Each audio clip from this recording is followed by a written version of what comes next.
in thy wisdom and goodness, has appointed the offices of rulers and parliaments for the welfare of society and just government of men.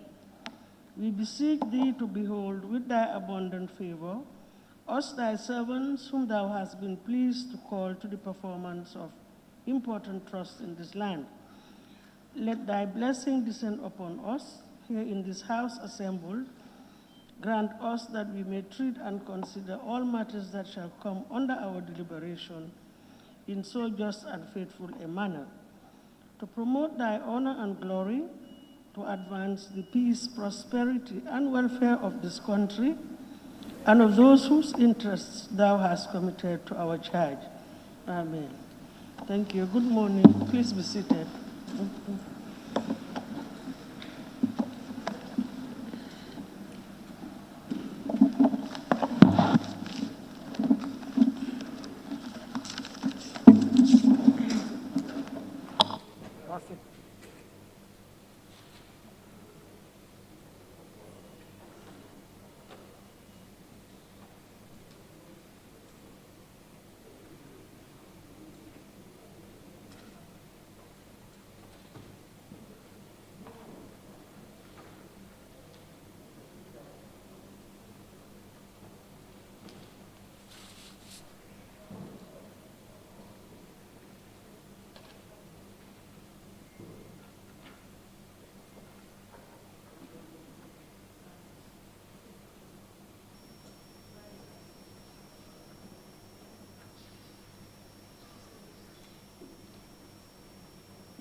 Communication from the Chair. Thank you very much. Good morning, honorable members. Good morning, honorable ministers and members of the press. Honorable members, first I wish to congratulate you all for your remarkable support and cooperation in making the event the State of the Nation address delivered by His Excellency, President of the Republic, on Thursday, the 17th of September, 2020, a success. In the same vein, I also thank the clerk, the entire staff of the National Assembly, and members of the task force for the support and commitment in ensuring that the event was successful. The success of the event is, of course, evident that they did well individually and collectively. And I register my special thanks and appreciation to all of them. To the media and the public, as usual, we are always grateful. The support and partnership over the years have been very fruitful. Our sincere appreciation also goes to the media fraternity in particular for their continuous cooperation, which is crucial in reaching out to the masses whom we represent.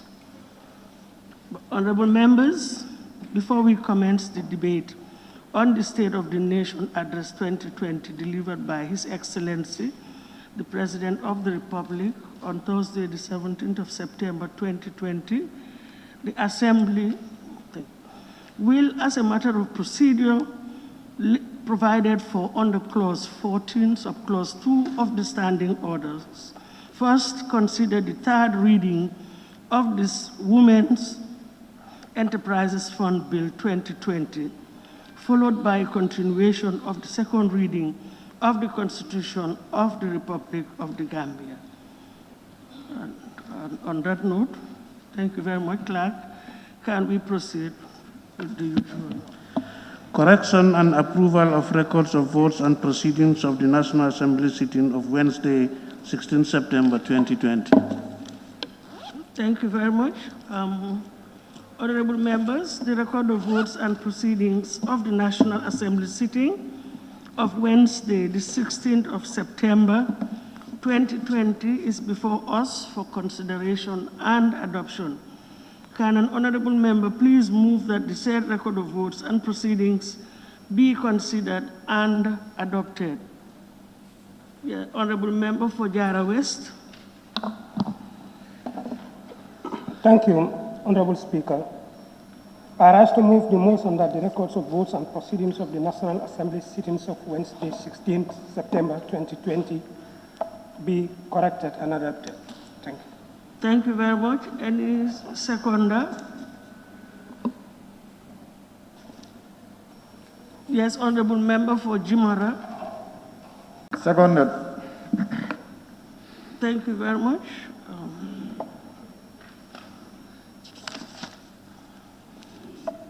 It has been moved and seconded that the record of votes and proceedings of the National Assembly sitting of Wednesday, the 16th of September 2020 be adopted. Any issues or observations, corrections from honorable members? Two records have been circulated, the one for the 16th and 17th. So we start with on page 1, 16th. Any correction?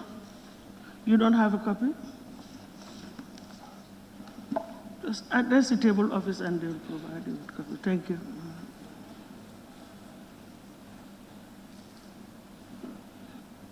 Page 1? No. Page 2? The attendants can ensure that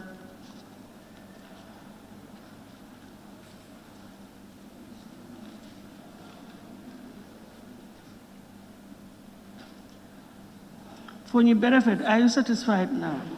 Thank you.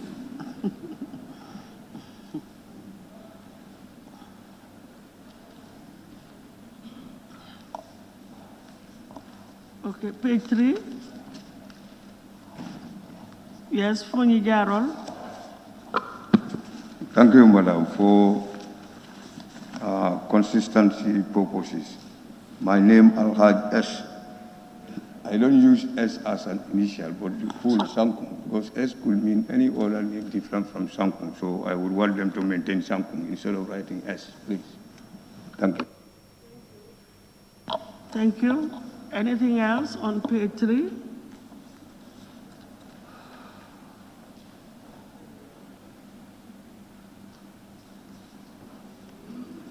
Page 3? Page 4? Sorry, excuse me.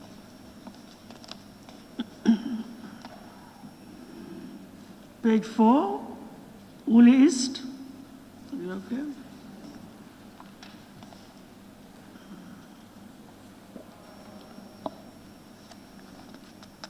Page 5.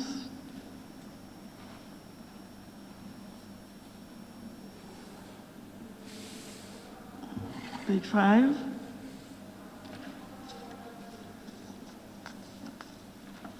Lower Fuladu. Thank you.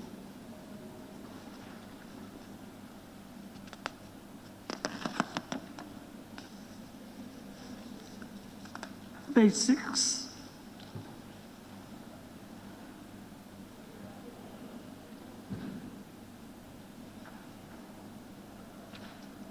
Seven.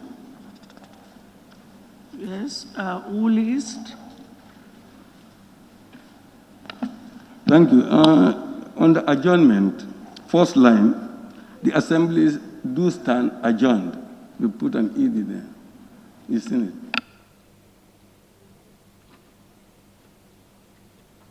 Kunda? Or was it Lower Nyomi?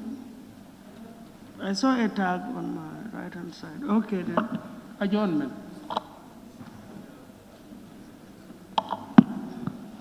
Anything more on 7? No? We're okay with 7. Page 8. Yes, Lower Fuladu. On 8. Yes, on page 8. Those in favor, please say aye. Those not in favor, please say no. So, the ayes or noes have it. Which one is correct? Whether the ayes or the noes. Thank you.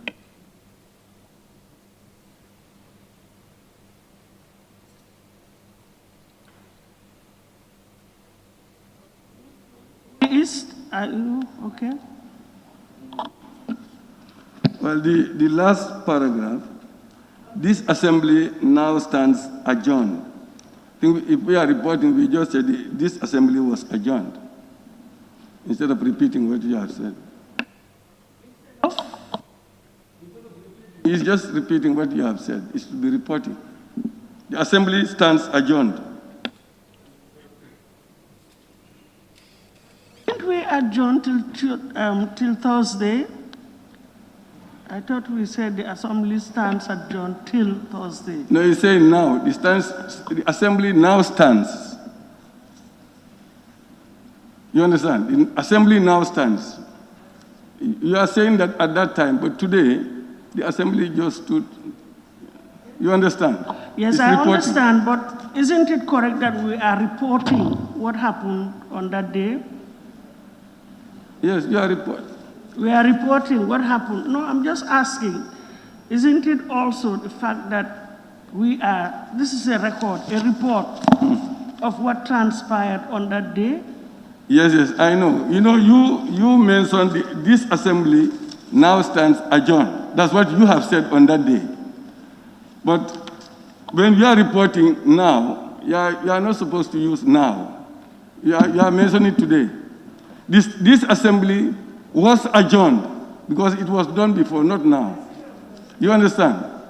Mm-hmm. Yes. There's no need using now.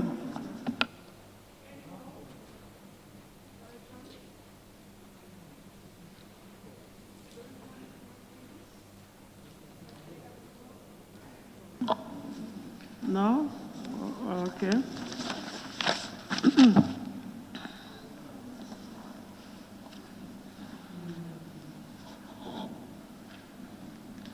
Thank you. It has been moved and seconded that the record of votes and proceedings of the National Assembly sitting of Wednesday, the 16th of September 2020, be adopted with amendments. Those in favor, please say aye. Those not in favor, please say no. The ayes have it. Thank you very much. Clerk, can we proceed with the next item? Records and correction of records of votes and proceedings of the National Assembly sitting of Thursday, 17 September 2020. Honorable members, the record of votes and proceedings of the National Assembly sitting of Thursday, the 17th of September 2020 is before us for consideration and adoption. Can an honorable member please move that the said record of votes and proceedings be considered and adopted? Yes, Jara Central, thank you. Thank you, Honorable Speaker. I rise to move that the correction and approval of record of votes and proceedings of the National Assembly sitting of Thursday, 17 September 2020 be corrected and approved. Thank you. Thank you. Any seconder? Yes, Funi Bondali. I rise to second the motion. Thank you very much.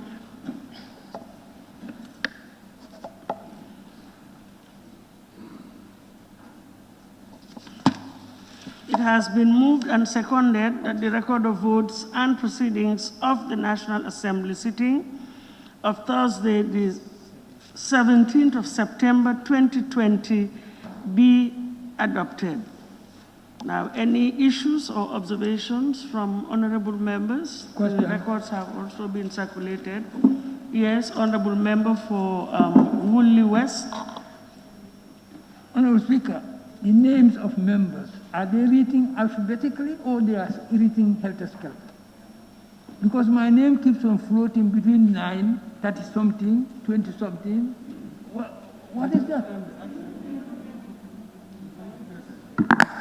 I'm asking whether our names are written alphabetically or helter-skelter. Because my name keeps on floating between 9, 10, 20, 30-something, and, you know, what is that?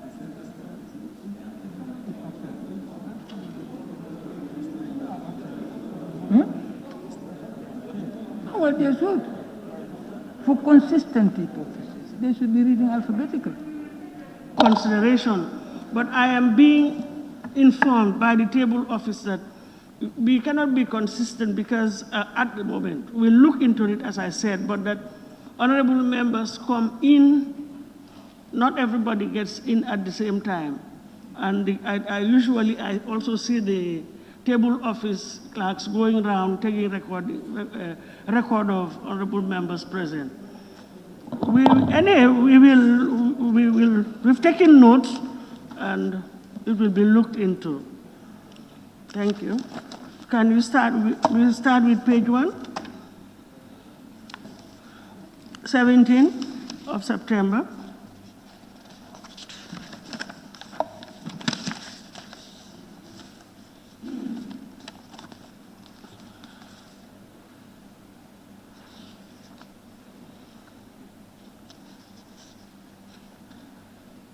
Page 2.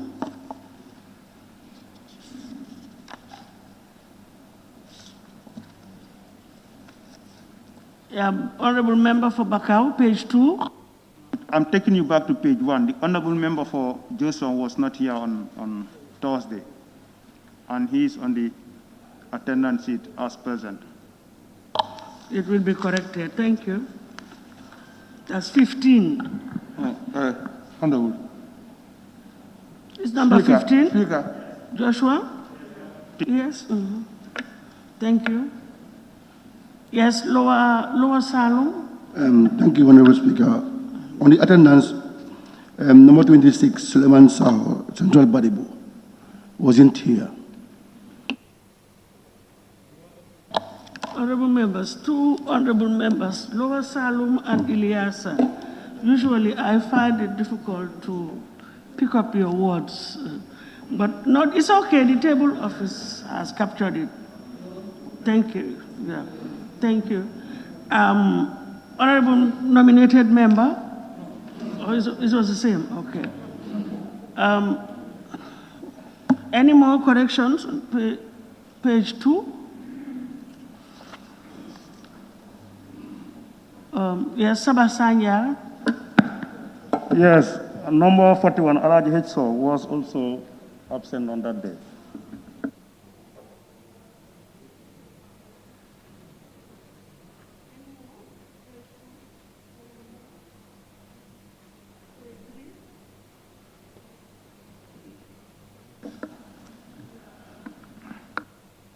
Lower Nyomi. Are you on page 3 or 2?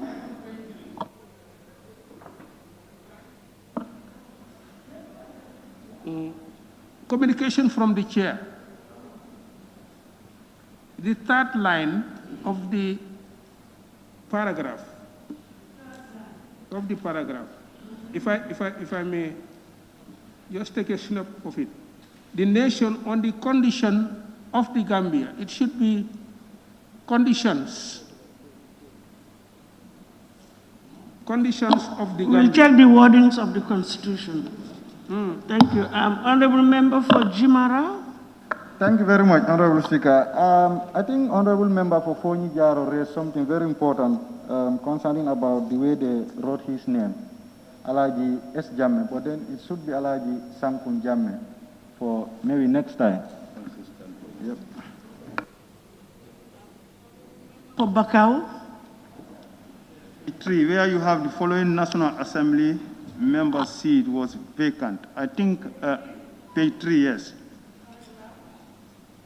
Where you have the following National Assembly member seat was vacant. Honorable Member for Nyamina West. I think the reason of the vacancy should be indicated. This should be sorted out once and for all. Thank you.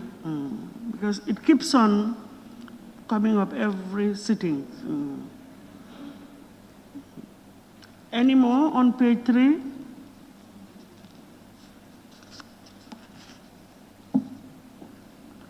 Page 4, can we? Page 4? No? Okay. Page 5, Guli East. the first paragraph, second line, the will, Excellency will, should be changed to would. We are reporting.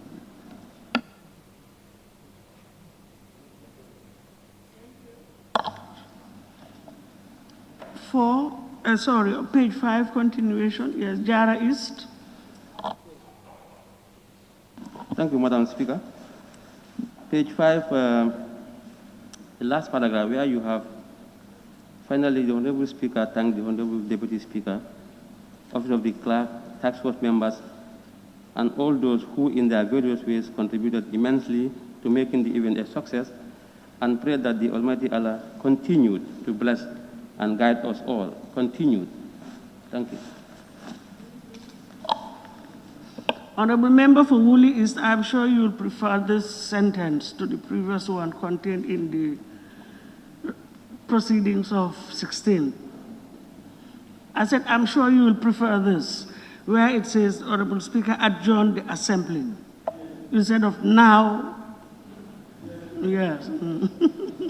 Thank you.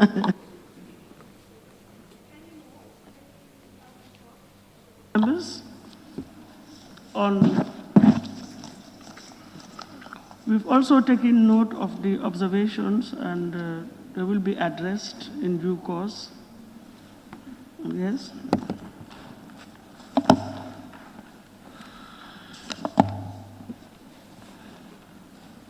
Thank you. It has been moved and seconded that the record of votes and proceedings of the National Assembly sitting of Thursday, the 17th of September 2020 be adopted with amendments. Those in favor, please say aye. Those not in favor, please say no. So the ayes have it. Thank you very much, honorable members. Clerk, can we proceed? Bills, Standing Order 7220 and 75, third reading of the Gambia Women's Enterprise Fund Bill 2020 by the Honorable Minister for Women and Social Welfare.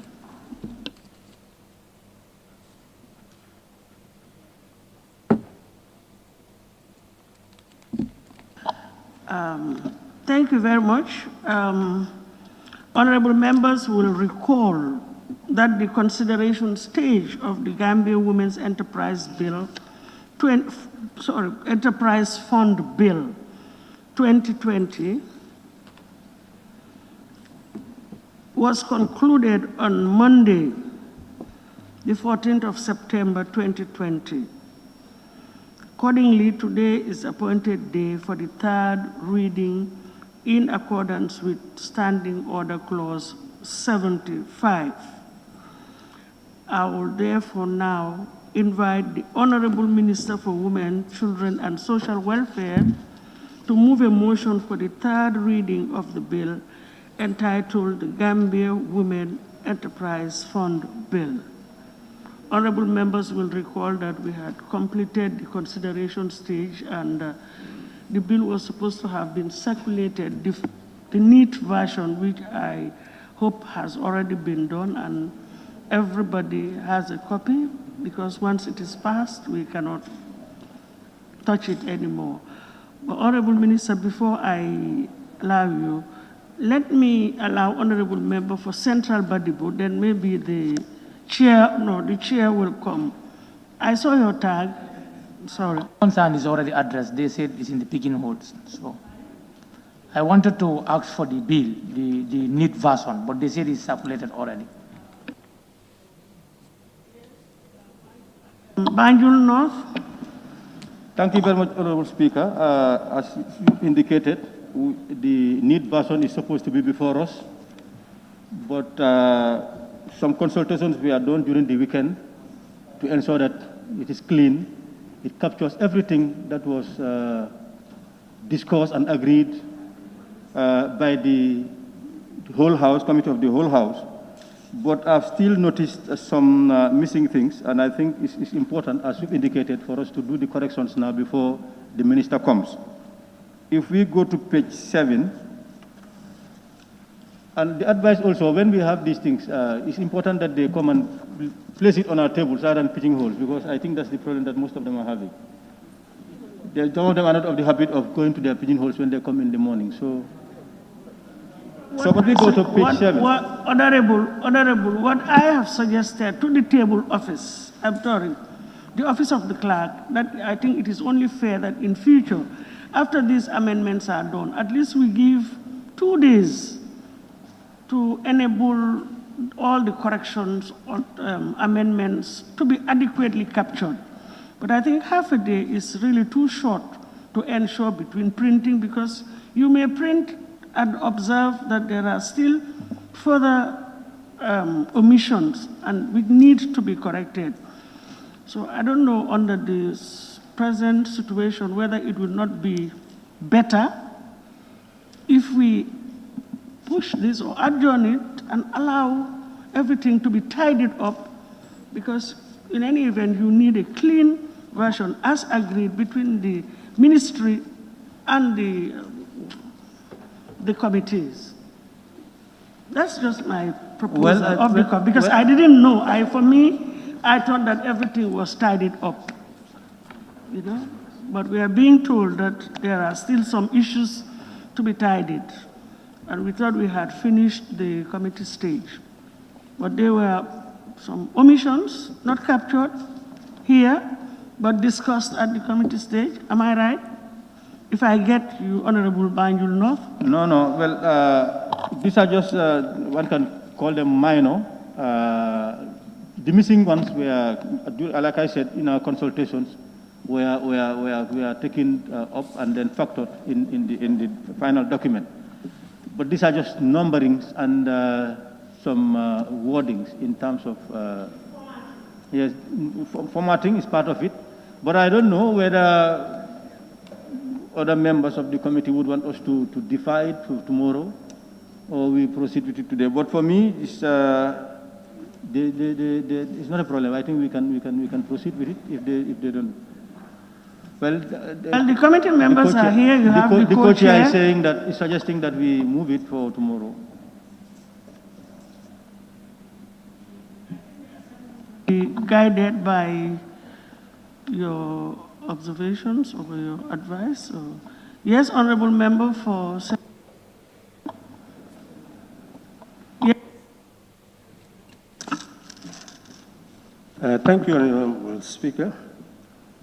We are really operating according to Standing Order 72, paragraph 20,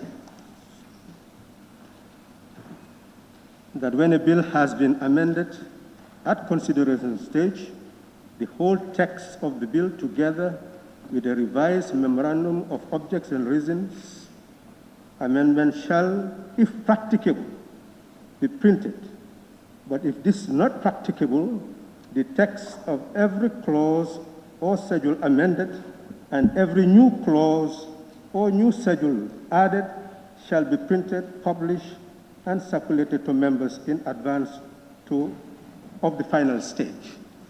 So, Honorable Speaker, this is the final document that we are voting on, is the law. So it is prudent that we clean it up. It's the end. Before the end of this session is simply coming and voting on what we have already processed. So I would propose that we push it, postpone it, and allow that process to take place between the committee, the minister, and our staff, so that we clean it up and circulate the copy that we will finally consider to be the law. I think, Honorable Sala, that is exactly what I said, or I suggested. Am I right? Yeah, that was exactly what I said. And I said I will leave it with the committees. So in that case, we will suspend the deliberation on this bill, that is the third reading, until things are sorted out, because we need to get it printed, final and neat copy, printed, circulated to members well in advance. We still have time just to go to the third stage. So, Honorable Minister, I'm sure the committee and also the table office will get back to you so that you can get the bill finalized with printed and circulated well in advance to honorable members for them to ensure that everything has been adequately captured. On that note, we'll push the continuation until later. Thank you very much.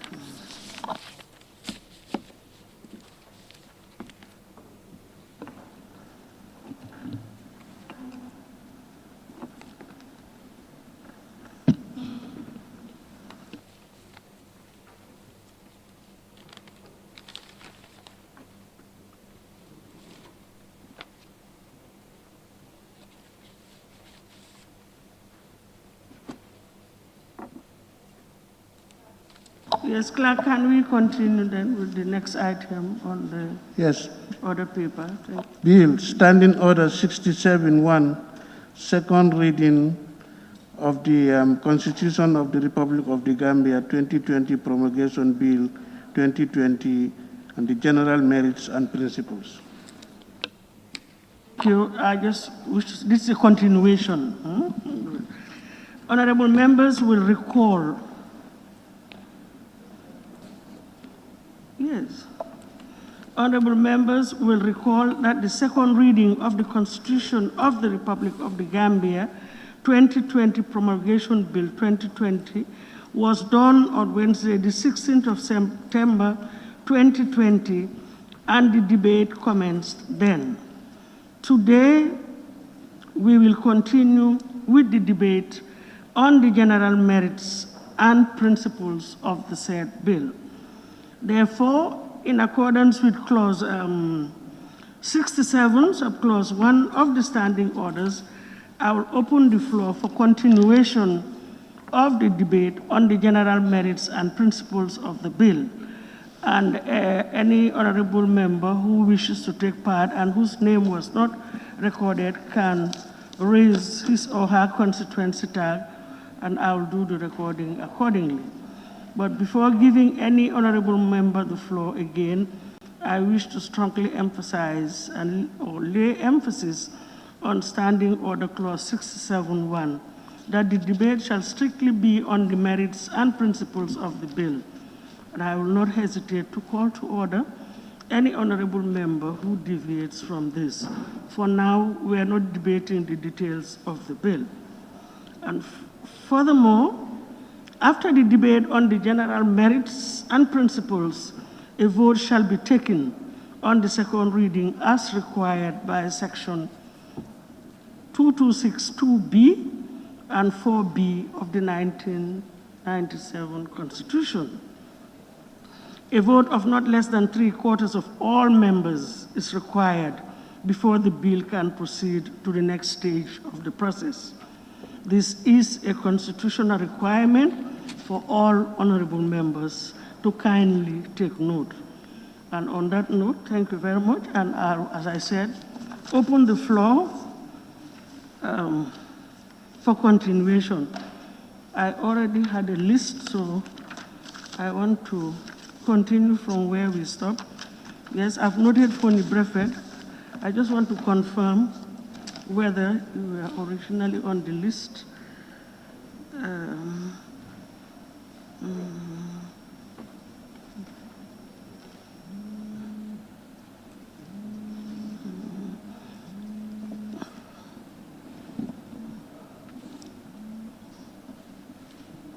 Fonny Brefet, yes, I've taken you down. Honorable Member for Janjamburi. Thank you.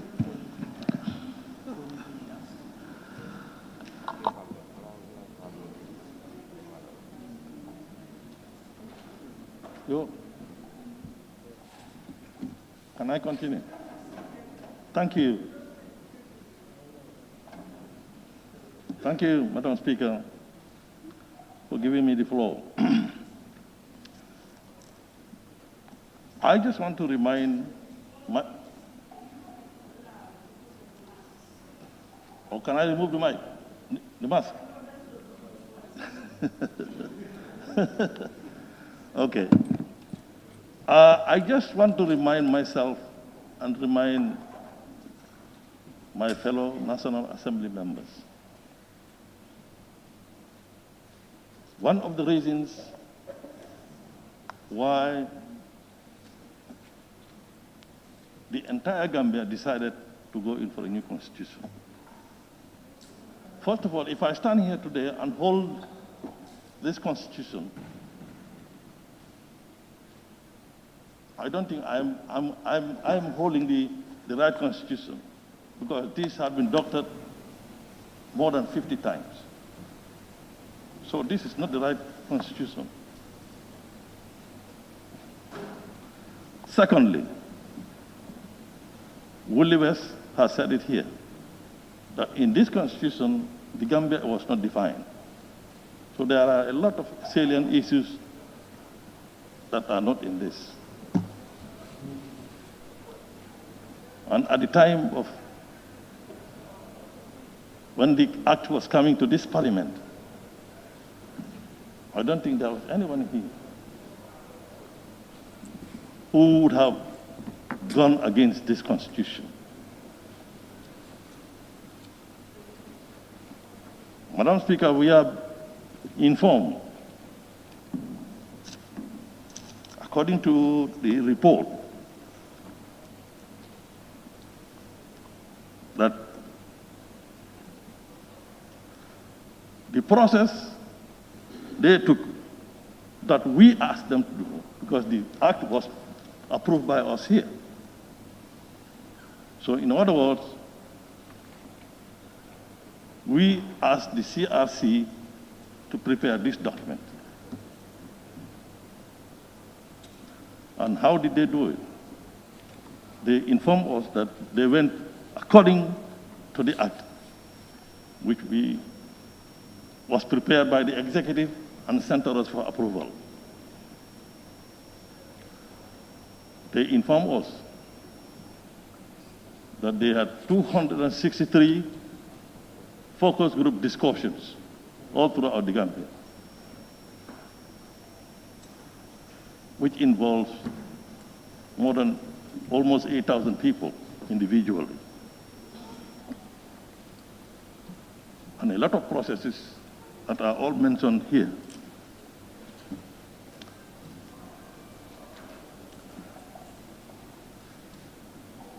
Madam Speaker, they also inform us the first 3 months of when they started work, they reviewed the 1965, 1970, and 1979 constitutions. Unfortunately, I would agree with some of my honorable colleagues that I think the Kenyan one should have been included here, so that when you quote from it, it can be valid. But it is not. That's unfortunate. Again, we are being informed that they have consulted, position papers were given to them by 31 NGOs. 23 departments, ministries, and agencies. 8 religious organizations. I don't even know that we had 8 religious organizations in this country. No.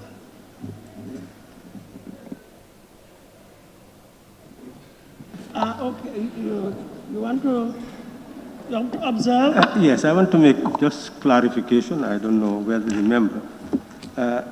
Honorable Speaker, if you look at page 217 of the report, it mentions references. References. Page 217. And if you go to page 219, item 30 and 31, 32, 33, 34, you will see the Ghana Citizenship Act. With you, can you just refer me to the relevant Yeah, I miss your pages. Is the report, okay. report of the Constitutional Review Commission. Okay.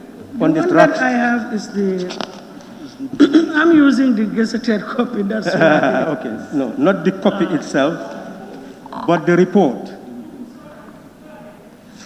Yes, the report, page 217, has references. And if you go to page 219, it mentions many constitutions. 30, Ghana Citizenship Act, and 31 is Ghana Constitution. 32, Malawi Citizenship Act. 33, Malawi Constitution. 34, Kenya Constitution. Well, in academia, what you really do is make references. Anytime you have literature review, you will make references so that nobody can allege that you have plagiarized. Thank you. Thank you for the rectification. I have not reached to that portion. Maybe that's why I didn't see it. And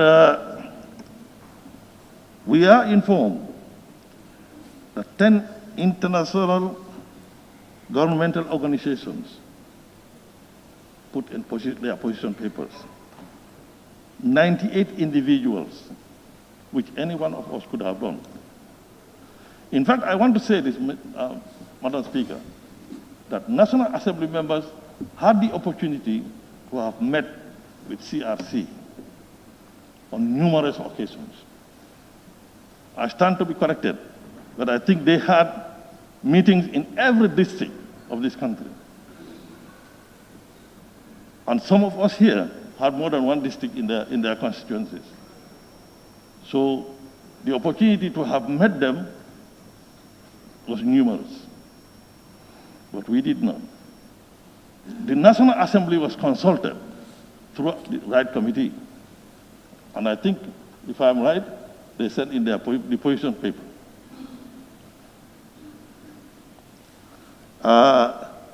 Four educational institutions sent in their position papers. 98 individuals. Again, we could have been among, any one of us could have written a position paper, and I'm sure some probably might have done that. And finally, 3 political parties. All this listing was done by Gambians, which really tells us that this constitution was very consultative and participatory. This does not the least mean that I don't also have my objections. Madam Speaker, if I want to enumerate what I also have comments on this, my number one thing would be the citizenship. I agree that Gambians should open up and allow other people to be registered as Gambians. But we are saying, we are not refuting it, but let it be in the right manner. Let it be in the right manner. Go and do the neutralization or whatever in the right manner. That's all. That's all we are asking for. So I think that portion of citizenship should have more elaborated. That's my feeling. And I think at one time, here it was either at committee level or at the plenary that we said the president at least should be coming here twice every year. Beginning of the year, to highlight what his government has planned. At the end of the year, to come and tell us what they have achieved, what they have not achieved, why they have not achieved.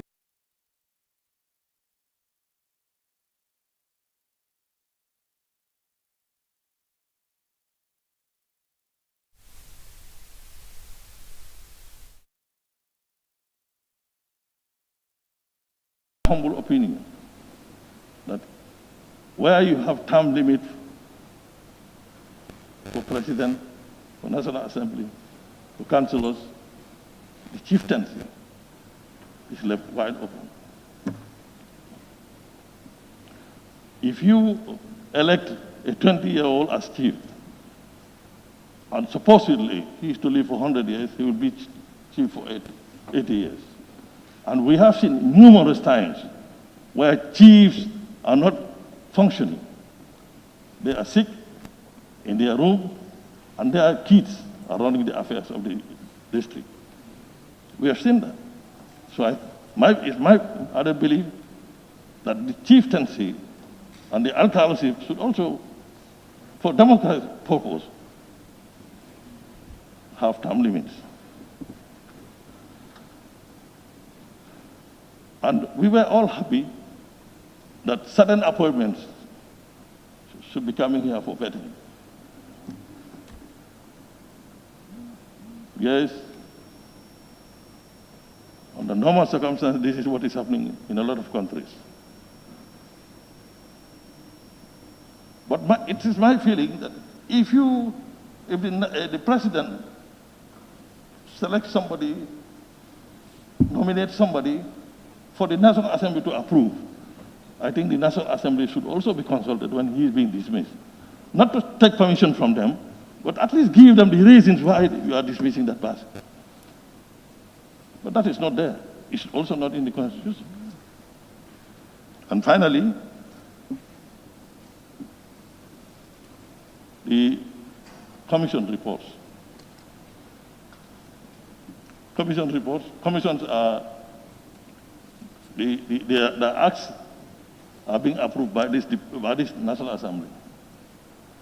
And what normally happens, we have seen just recently when commissions have been summoned and we approve them and we don't even know what the report contains. I think there's a flaw there also. But all this I'm saying are my personal opinions. Is this the opinion outside? Is this the opinion even inside here? I don't think so. Or it may not be. So based on that, I don't think it will be fair for me to stand here to say I'm going against the Constitution because I have my personal objections on certain parts of the Constitution. So I am again advising myself and my fellow NAMs. A lot is at stake. 164 million had been spent to produce this. 164 million. I would have been very happy if they had given that to agriculture so that we buy equipment for the farmers. But no, it had been spent to produce this.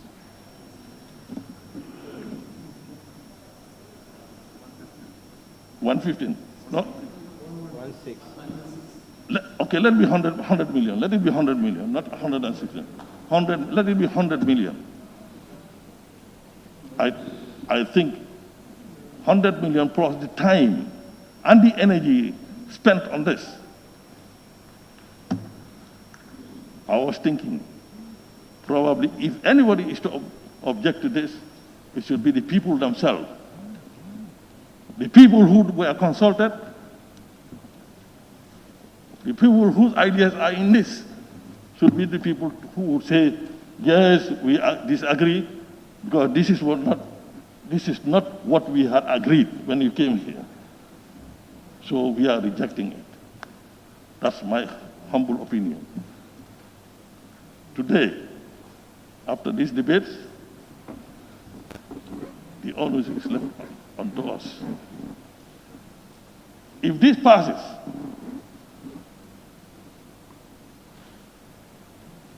it's the Gambian people that will win. If it fails by us, I think we will not be in the good books of the people. Because, Madam Speaker, these days, a lot has been said. A lot is going on since yesterday, up to today, on this Constitution. So there is a definite need for us to rethink.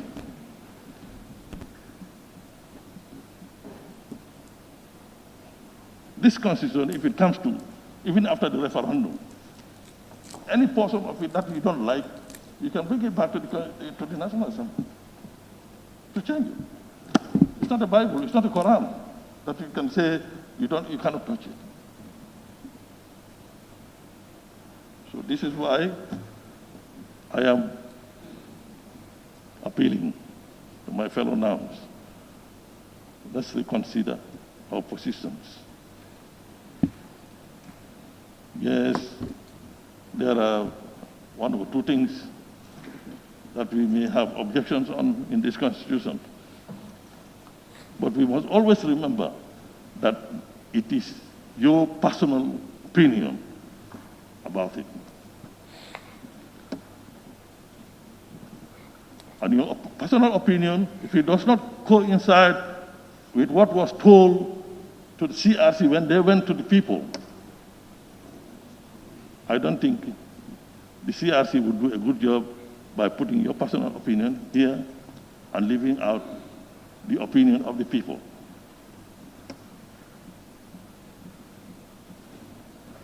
So once again, Madam Speaker, I appeal for us to reconsider our positions and pass this Constitution. Thank you. Thank you very much. Honorable Member for Ilyasa.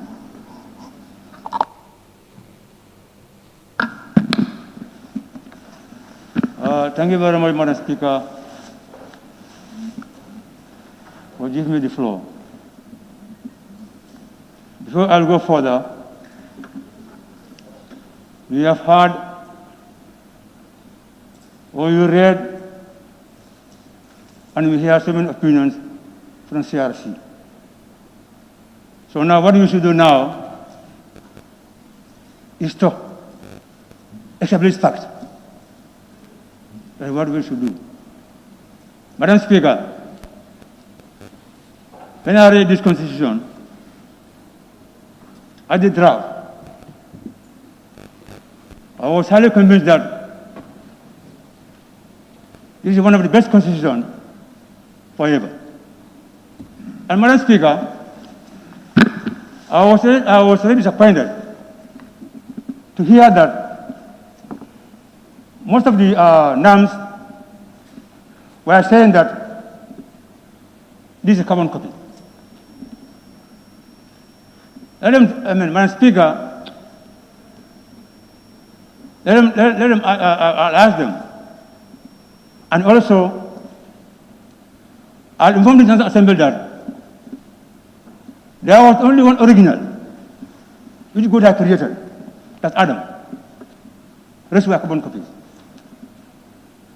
And I was even happy when I heard from you that you hardly understand my language. I was happy. But this is my father speaks. So I was very much happy to hear from you. But now, even if I point out that among MPs saying that well, you are not a common copy of your father, how does that person feel it? Uncomfortable. The CRC, they did a wonderful job. Because if you could allow me,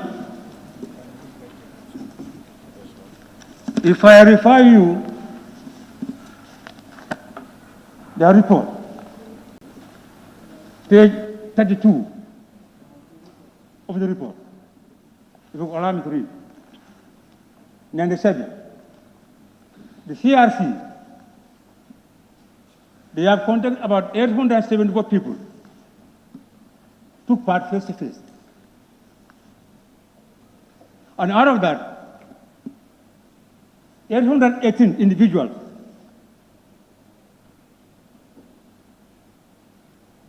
were participated face-to-face interview. Out of that,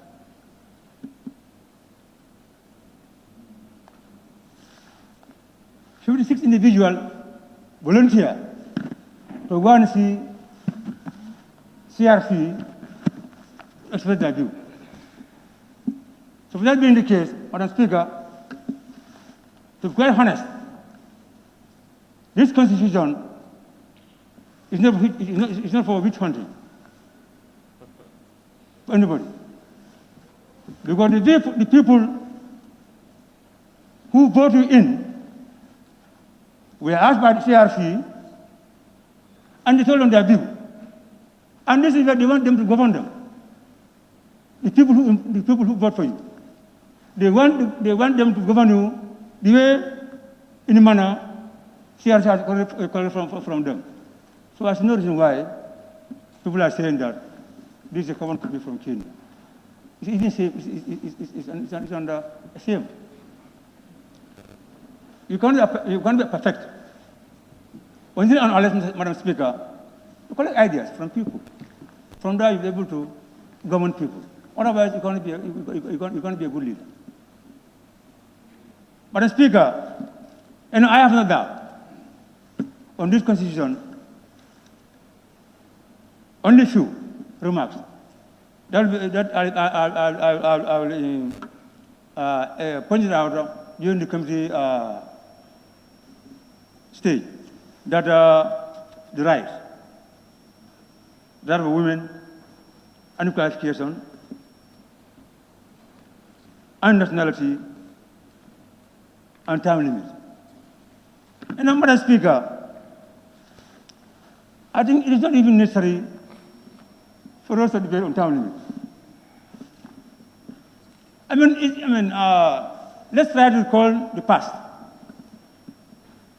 We are once against the First Republic and the Second Republic.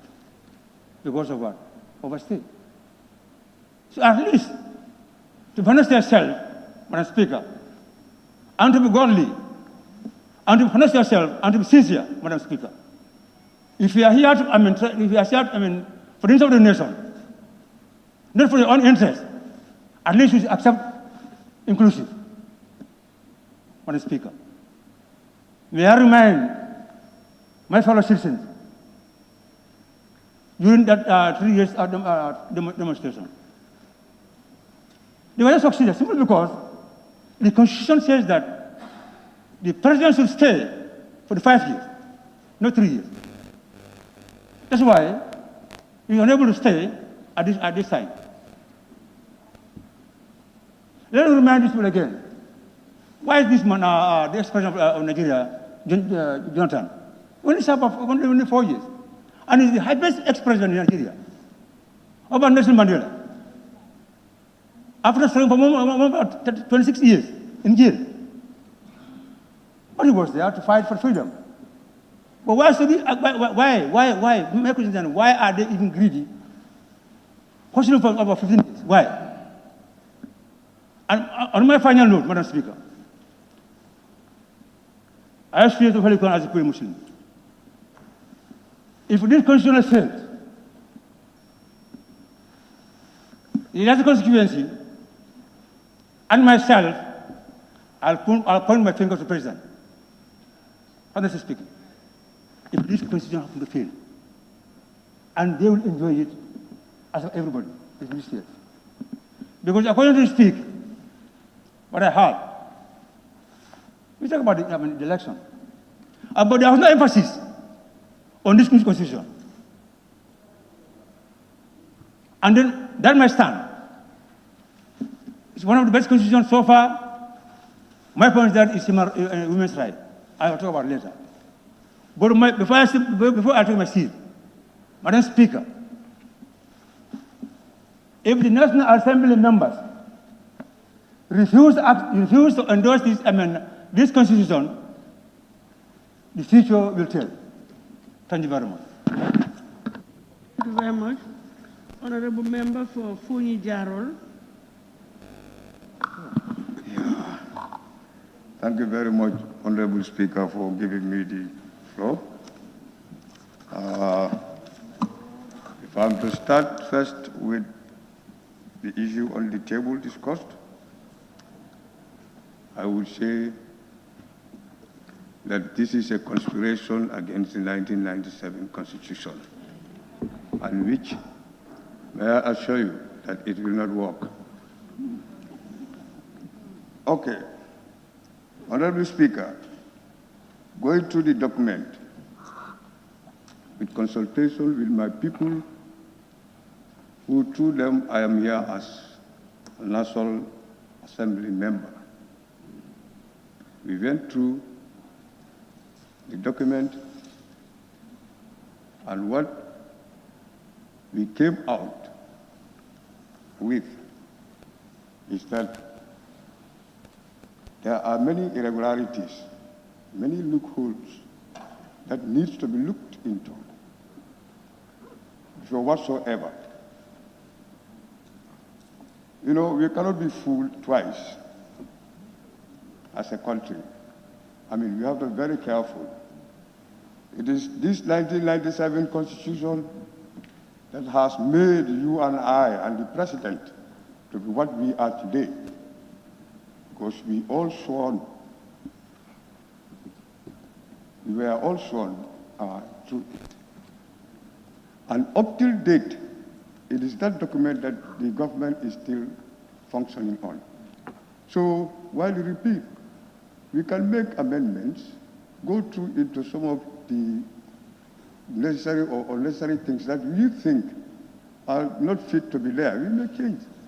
Saying we have spent 116 million, I mean, that's nothing to me, because it's all about life. This is all about governance. This is why sometimes when you are taking up things, you have to be very careful and study it thoroughly. Don't just say because I am in power or I am over you, so I have to do whatsoever. Most of us here, we are opposing the coalition government. And you are the very people who came up with that coalition selection to get this man there, president. And now we are saying no, because of certain, weaknesses that are prevailing. So should we also allow, going through this document, the same thing to happen? I have my reasons, as I said. Now, by the way, if I may refer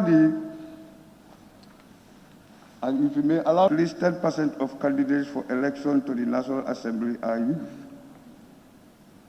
But how are we going to be sure of this? Maybe in an area where maybe you don't have that youth participation in politics, at least to give you that number in percentage as a political party, then what are you going to do? And G, H says, K analysis, publish to the public annually their audited accounts within 6 months of the end of the financial year, failing which the independent boundaries and electoral commission may deregister the party. When that public did not sponsor your party, or the public is not the group that is sponsoring your party, only the militants. Why can't that be in the Congress, where you tell your people how you spend the party's money, rather than the public? It's not like a government where everybody's monies are put into, but for parties, not everybody's monies are put into. It is only those people who are in the party who contribute to the welfare of the party. So it is important to let that people know. But the entire nation, meaning you are revealing your secrets. And every life needs secrecy. So to us, this will be very important if it is taken to the Congress. Now you move to, again, on Section 85. Section 85, here on subsection 2. Madam Speaker, the executive authority vested in the President includes upholding the values and principles of this Constitution and all other laws validly, and you underline that, enacted by the National Assembly. So do the CRC want to tell us that whatever we enact here are not validly enacted? So the word validly to me, should not be there. So if you are to maintain that validity, meaning then the National Assembly has not, enacting, issues that are valid. So to us, we forget about validity or validly, and then say, and all other laws enacted by the National Assembly. Simple. Honorable Speaker, to be honest with you, I know many people are talking. You go to the media, go to ghettos, anywhere, people are talking about this issue. And you have to be honest. We are all represented by people, or we are representing people, and it is these people who put us here. So people have different opinions. So let no one seize us to say, because I'm saying no to it, so I'm a bad Gambian. If you think that is right on your side, that's your opinion. But my people who brought me here are saying that let me not see that this document should be something that I should agree to. And we have our reasons. There are many reasons here, if time will allow me to come up. Okay? So may I refer you again to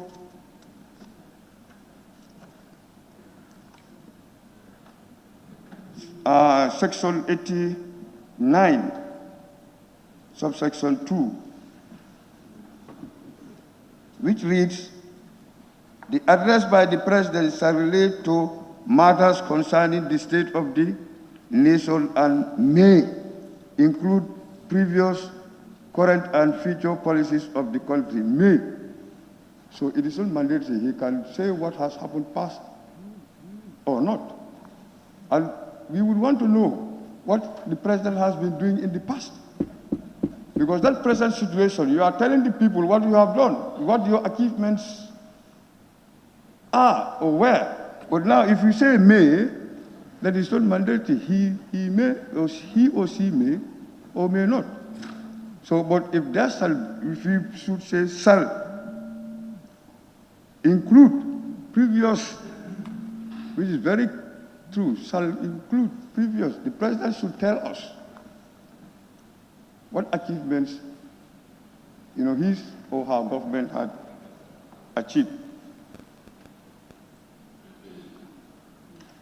And then again, 97.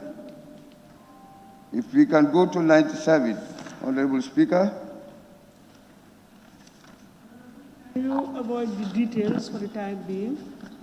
Pardon? You can deal with the specific sections, but just the general principles of it. Let's try to avoid the details for the time being. Yeah, but the way I think, because I'm getting from the bill. So I think I'm on the right track. So, I said page 97, or before 97, can we see 94? On page 42, disqualification for election as president.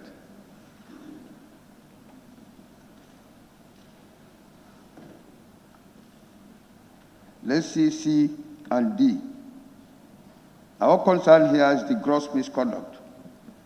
Gross misconduct. And D, terminated. Now to us, when your service is terminated, it's different from when you are dismissed. Because termination goes with benefits. So somebody whose service is terminated, if you want to say that person will not be qualified to stand as a president, you cannot understand that. So maybe unless you buttress and explain it to us to understand. We are saying to maybe make the sentence or the phrase or clause correct is subject to subsection 2A has during any period of service in a public office or a private sector in the Gambia being dismissed or dishonesty or immoral conduct, something like that. But when to say I am terminated, what if I am terminated but I am not, it's not because of my misconduct or my immorality caused my dismissal. So am I not qualified to stand as a president candidate? So I want you to help me to let my people understand the person. And on section 97, page 44, procedure of election of president. This place is very, we have to study this place very thoroughly. Like it says, if I may read, 97, 1, 2, 3, 4, especially 4, where it stated that at the first election, more than 2 candidates received equally the highest number or second highest number of valid votes. The candidates who received the highest number and second highest number of valid votes shall participate in the second election unless any of them withdraws his or her participation. Like, for example, this is a mathematical work. Like, you have 5 presidents, 5 candidates. That's 2 for the election. And maybe A got 36, B 28, C 28, 5E, sorry, D 5, and E 3. Sum that up, you have 100. You go to the second round.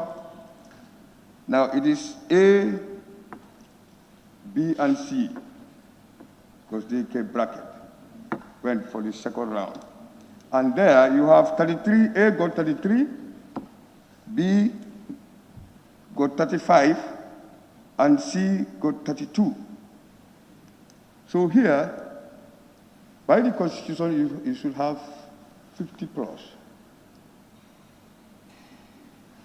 By looking at the March calculation, the second person who got 35 in the second round did not got 50 plus 1.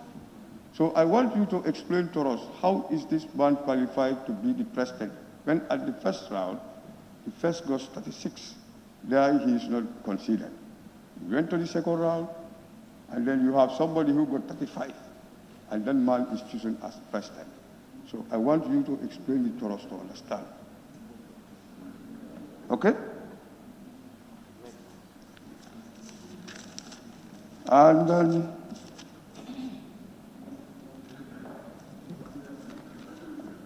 I don't like interrupting honorable members when they make their interventions. But as I said earlier on, can we just deal with the, the merits and the principles? It appears as if you are going into the details to the extent of even doing some mathematical calculations. I stand to be corrected, or Sandu is not here. You can broaden your arguments to cover a large scope, and then it will be understood. Because the sections are there, we can all read. And anyway, Tobai. Just a second, let me land. Honorable Serekunda, please. Let me just, are you with me? Are we together? Yes, I'm with you, I'm with you. All right, if you can, please. Okay. Can you respond? Honorable Serekunda is drawing your attention. I think he wants, I don't know what. Clarification? Well, I hope the honorable member is guiding us properly in terms of the interpretation of what he is saying. What this seems to be saying is that if you have the person 35 and the second position you have 2 people having 33, then you have a problem there. All 3 are there. One is first, the other 2 are second. So if the other 2, one drops, you can still continue. Otherwise, all of them will have to participate. So I don't know, what are you guiding us? What is? No, what I'm trying to say here is about the details for the time being.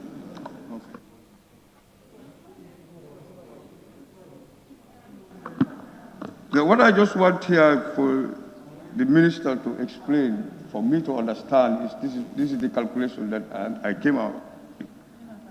Because I said first round, you have 2 brackets, with one leading the scores. Now going for the second round, there now you don't have brackets, but you have 33, 35, 32. And that's why, according to this constitution, the elections stops there, because there's nobody that has given up for the honor. Now, in this event, how are you going to go up again? Where there is nobody amongst these people who has plus 51. This is what I want to understand. And that's why the election stops.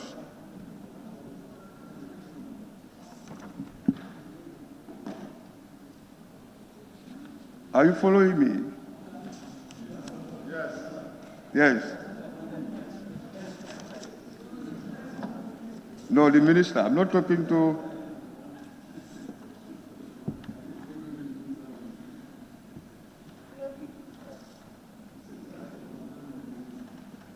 Okay. Honorable Speaker, as I said earlier, the 1997 Constitution should have been looked into for amendments, and I'm even more disappointed when all of my fellow members here stood to say there were many allegations against that 1997 Constitution. It was a soldier constitution, it was an APRC constitution, you name it. But where are the people? For 22 years, a document. And the National Assembly has been existing up till today. There is no challenging, except when this time came up to say, let's review. Some said it here, no need to review it, no need to get another new one. Can't we go through and see how best we can make some changes or bring in those that were deleted and see, so that we'll have at least not that much cost, as we are saying, because I think it's going to be lesser cost than what we now expecting. And let me tell you, it is not also bad that you send your child to the shop to buy you something that you want. That child went to the shop and did not come with what you want. What do? You ask the child to go back and get what you want. So if the same comes, this constitution has come. We have asked these people to give us what the Gambian people want, and in turn, it did not happen in the way we wanted. Obviously, we have to ask them to go back and bring in something that we are looking for. So it is not bad. It is only when maybe you don't care about whether the child has done right or wrong.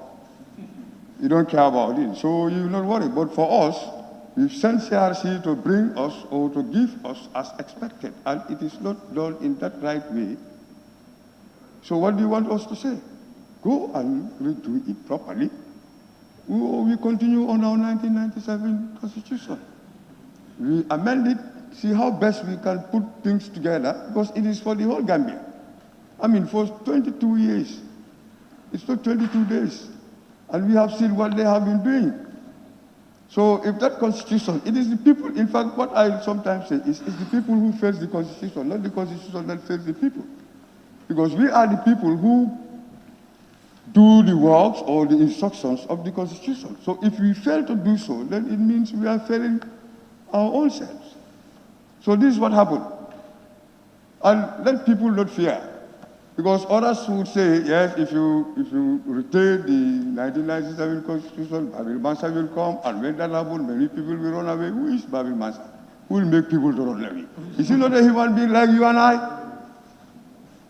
So, let's see what benefits the Gambia and what can Madam Speaker, forward. The member is deviating. Making an observation. You have to be clear what you want. Yes, observation. Observation, Honorable Member for Fonyi Jaro M. Yes, no, Jaro? and in fact, he has even followed the rules. You are not allowing... No, I don't allow him. So, in short, madam, and if you go to the judiciary, and before there, the National Assembly Service Commission, if you look at it thoroughly, why inviting other people to come and interfere in our own, administration? Like, creating 3 people, something like that, if I can quote it rightly.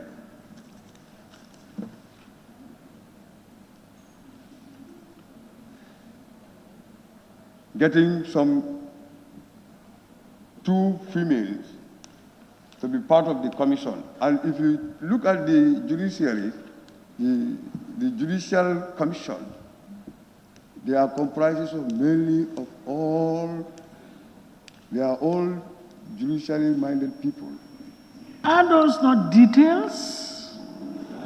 Consider, the details, No, madam, the number of, not you have to be able to distinguish between generality and details. But this is what I'm trying to put to you.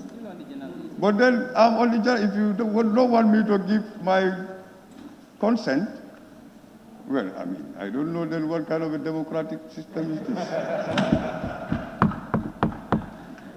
Anyway, on a serious note, the parliament, we have to be very serious, because otherwise, the legacy that we want to come up will make us one of the worst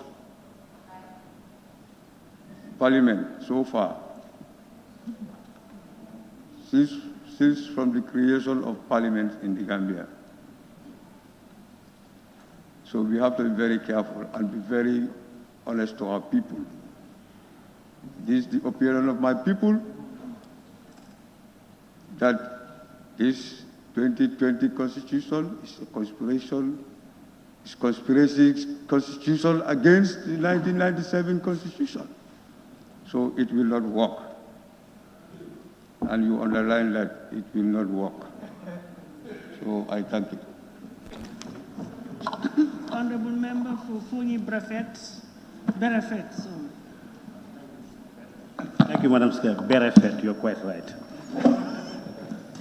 Madam Speaker, thank you very much. To begin with, let me seize this opportunity to thank the CRC for doing a good job. I do appreciate what they did. However, it's my responsibility also to look at their work in detail as a representative of the people. And it's important I also reflect the minds, the ideas, and the ideology of the people I represent. Madam Speaker, a lot of issues that I want to raise have already been raised by my colleagues. And as a result, I don't want to take too much of time or to be able to repeat them. However, I want to pick on 2 issues in addition to ones that are already raised, to bring that to the light of this General Assembly. That's the issue of the judiciary. I think the issue of the judiciary, that doesn't mean to say that I am downplaying their importance. Of course, they're equally very, very important, like any other institution. But my observation has indicated that there's kind of preference being given to the judiciary, and I will tell you why. That's the first thing is their retirement benefits. And if I just quote from what I've summarized, a retired Superior Court's pension increases as the salary of a serving Superior Court equally of the same level increases. If this is applicable to all other institutions, I am okay. But if it's not, to me, it's judiciary bias. And this also displaces economic burden on our already a fragile economy. The second issue, Madam Speaker, is judicial budget. And let me close. Point of order, please. Yeah.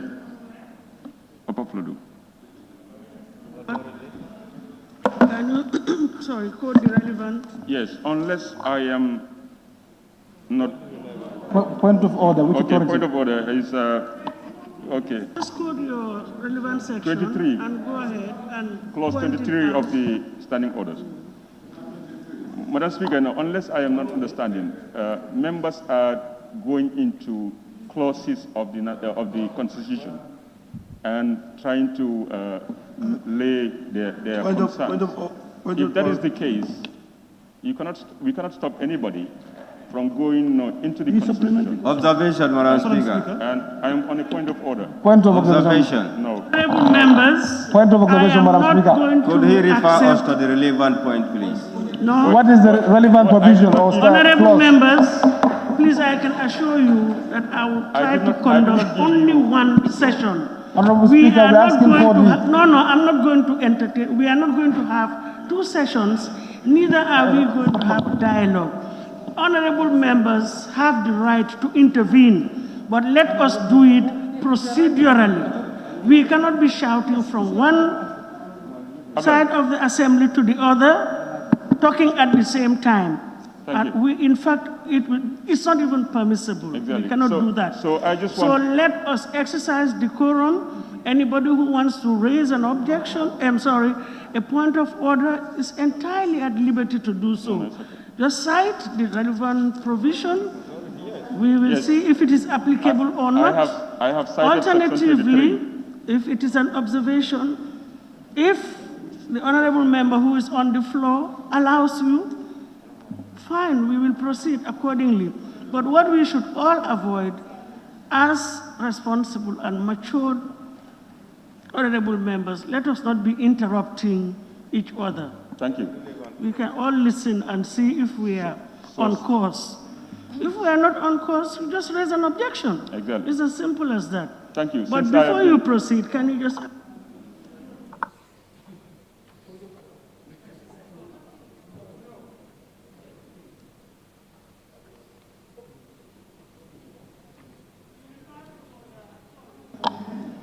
Honorable member for Upper Fuladu. Thank you, Madam You Speaker. referred to which clause? I just want, it's nothing to do with what he's saying. I just want to know, come on, guys, don't be silly, man. I have referred to the clause, section 23 of the standing orders. Yeah? I have. Listen, guys, have decorum. Please. Honorable member for Cantora, if you want to address the chair, you can ask for the floor to address the chair, but we cannot be having side meetings, please. Honorable member for Upper Fuladu is on the floor. And so I will take this advantage to warn the honorable member. Madam Speaker. Madam Speaker. Please, okay, no. Thank you. No. Thank Honorable This member is violating the rule of the parliament, Madam Speaker. This is violating the rule of the assembly. Unless you don't want to proceed with your... I want to, yes. Then go ahead. Otherwise, I'll give the floor to somebody else. Thank you. My point is you have raised it time and time again to remind members that we should not go into the details of... Point of order, Madam Speaker. Point of order. This is violating the rule of the parliament. Madam Speaker, point of order. Point of order. Madam Speaker, let the member confine himself. You said point of order. You cannot call the correct point of order. Clause. Shut up. You don't know.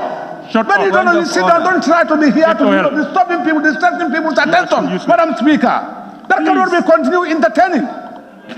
You don't know this is front of that every time you'll be distracting people when they are making their deliberation. Madam Speaker, please be patient. Ask for the floor. Be patient, Madam Speaker. Ask for the floor. You have not asked for the floor. And as I said, we are not shouting. We're not going to entertain any shouting. Anybody who wants to raise any issue is at liberty to do so, but it has to be done according to laid down procedure, period. Yes, honorable member for Lower Badibu. Thank you very much, Honorable Speaker.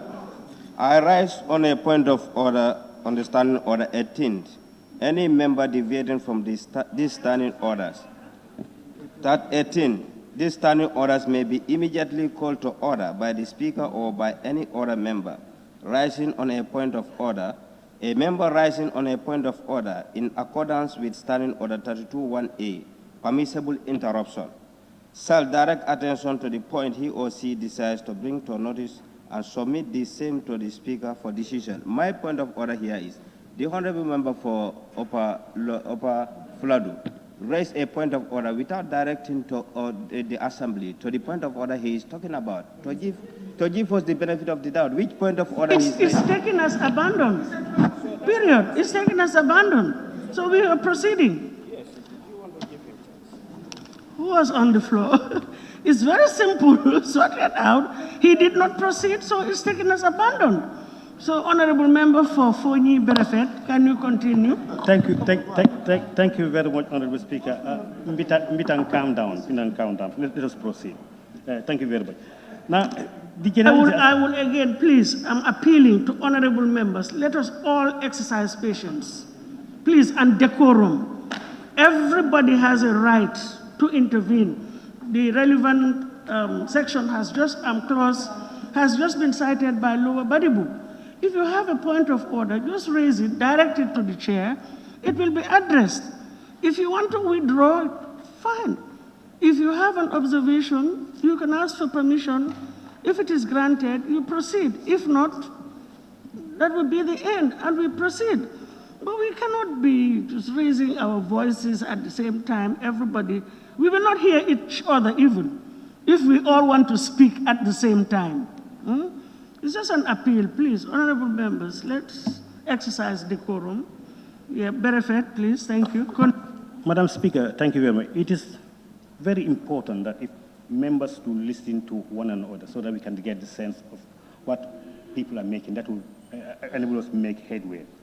But in general, I'm talking about the issue of the judiciary that I have said have been given economic preference. And I try to explain that. I've highlighted the first issue, the question of the retirement benefits. And the second issue is their budget. The budget, in considering the estimates, the National Assembly shall not, which is mandatory, reduce their budget. For example, last year's budget, we cannot reduce anything less than last year's budget. And let us remind ourselves, we are a tax-based economy. Our budgeting system is also based on program-based budgeting. Now, if you say a particular institution's previous budget cannot be reduced, what happens if priorities change? What happens if the funds are not available? So that means you have to compromise other institutions which are equally important, just like the health, agriculture, and education, to satisfy the mandate of the Constitution. So it's where I have a problem. The National Assembly shall have the power to reduce or increase any institution's budget, which is fair enough, because our budget is based on availability. And prioritize it because we have limited economy and limited finance. Therefore, there's need for we to prioritize our budget and our expenditure. But you cannot say institutions' budget cannot be reduced. For me, that needs to be reconsidered. And in addition, that same fund, they should become independent the way they manage their own funds, and their funds, the appropriations should be to be deposited to their account on quarterly basis.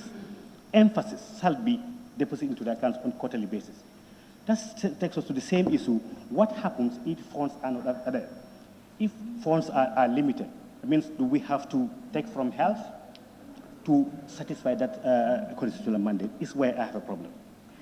Madam Speaker, in conclusion, it is very, very important that all issues that are being raised be considered. I don't know how do we proceed from that, but it's important that these vital issues that has been raised by the citizens, by fellow NAMs, is worth considering. This will avoid the Constitution being amended several times. I understand the 1997 Constitution was amended 52 times. But if the concerns raised are not being taken care of, I'm afraid this might be amended 2 times 52. So in conclusion, Madam Speaker, it's important actually that members look at it thoroughly.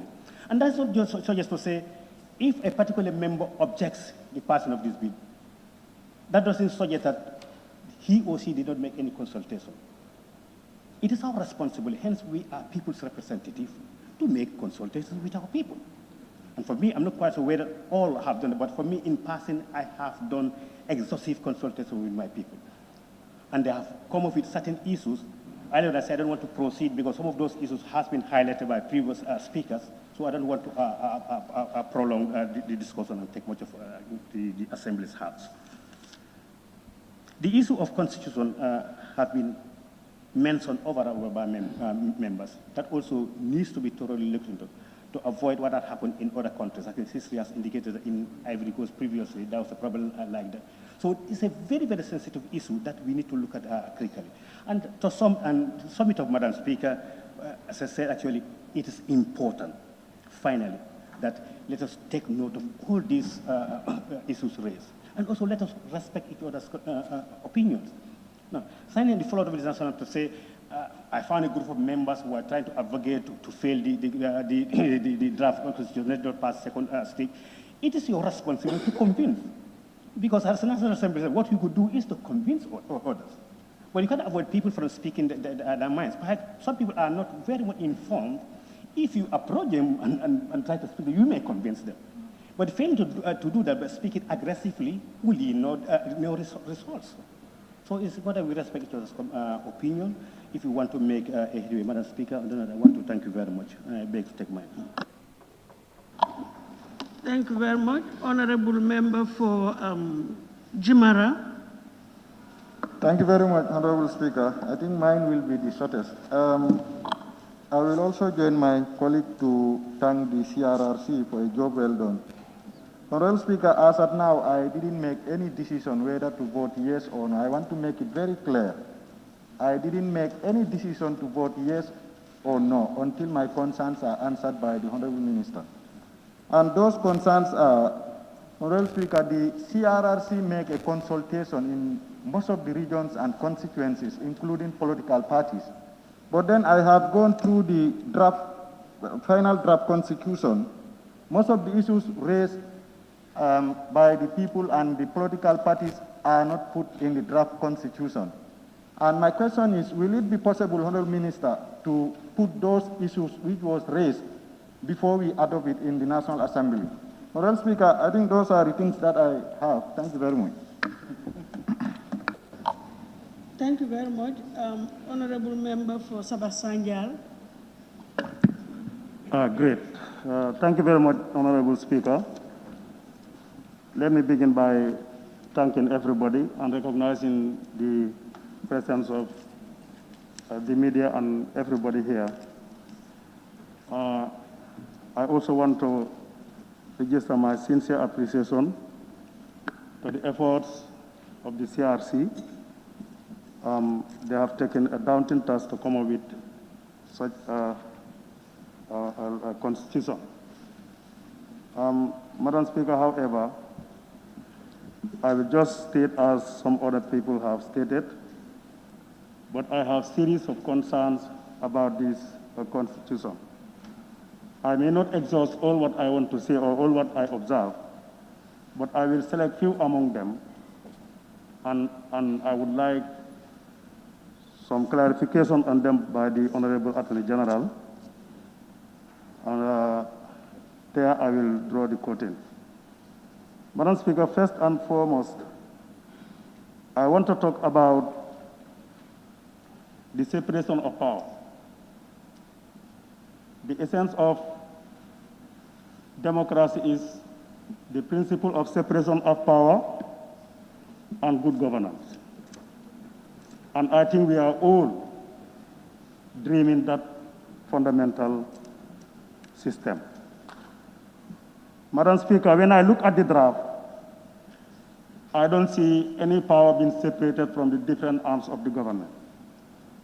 I can even say there is one arm of the government which is more powerful than the rest of the others. Madam Speaker, to me, this is not justice, and it will not give us good governance. I will specifically mention the National Assembly, being the legislature, has been given tremendous powers, which I think is going far beyond their boundaries. Madam Speaker, for the sake of separation of powers again, Parliament have the mandate to enact laws, perform oversight, and many other things. Now, looking at the draft, the Parliament is mandated to engage in the activities of the executive, to engage in the activities of the judiciary, and there is no organ of government who has hand in the Parliament.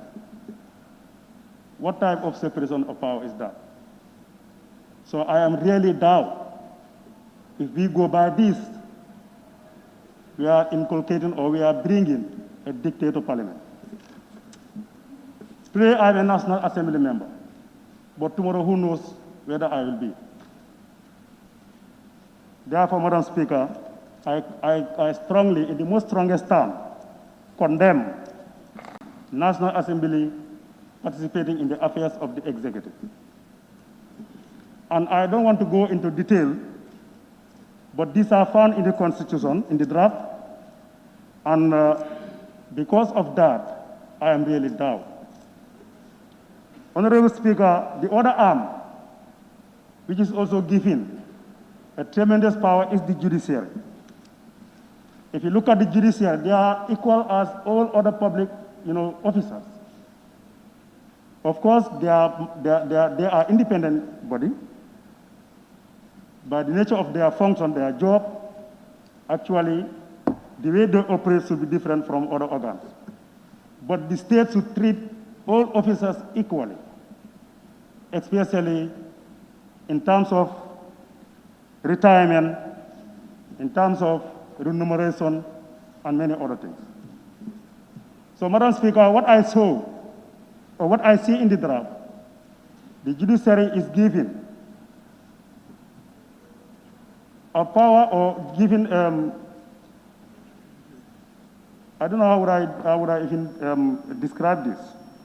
Because looking at their retirement benefits, you see that as a judge of a superior court or a high court judge, upon retirement, will be paid the salary that he retired continuously, plus his gratuity and other benefits.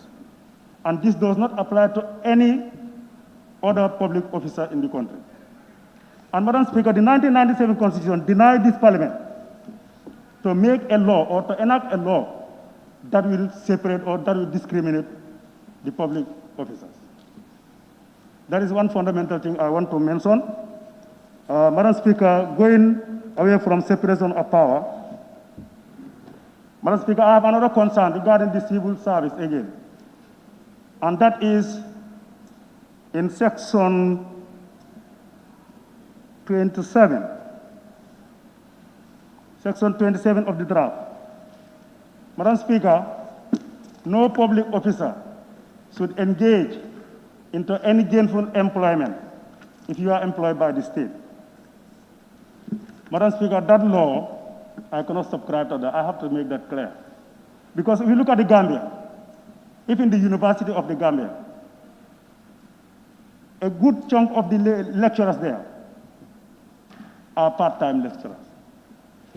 They are employed somewhere, and they took another employment there. Now, if we deny these people to do that, how is our university going to function?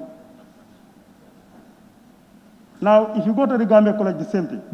Our teachers, because we have a low economy, the government cannot pay them the right salaries. So they also go for another schools, the private schools, so that they can sustain themselves. Now, if you deny these people that right to go and look for another gainful employment, how are you going to maintain them? Whatever I am saying here is based on my consent and the research I make on this document. I have facts to explain all those things. Madam Speaker, there is a concern to me, and I don't think this is really a progressive provision.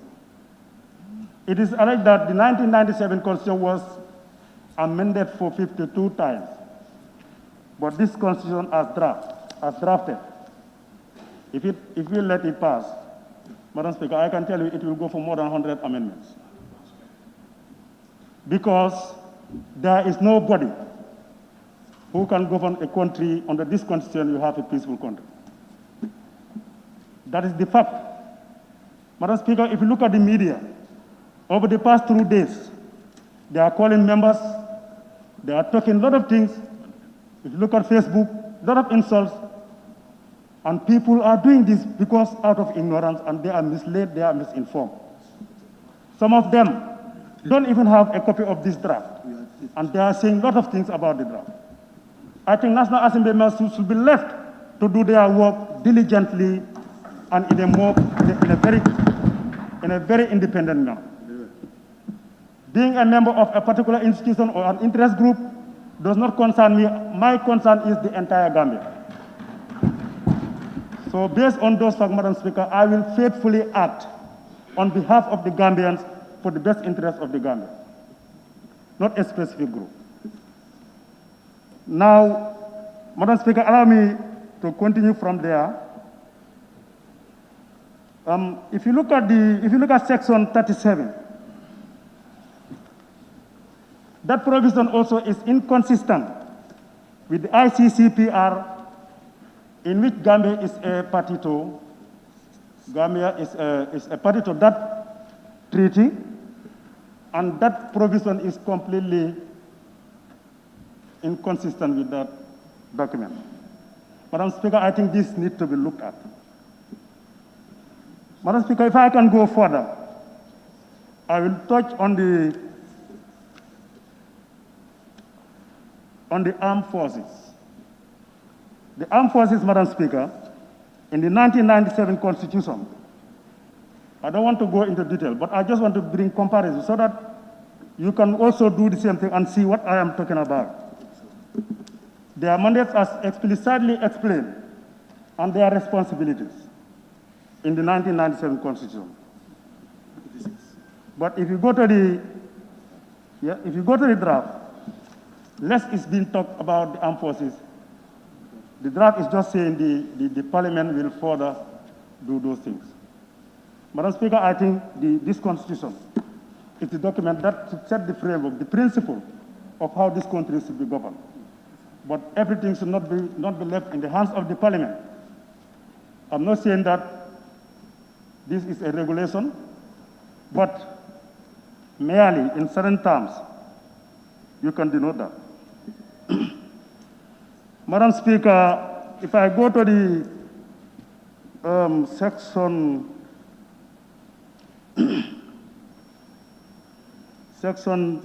10, section what?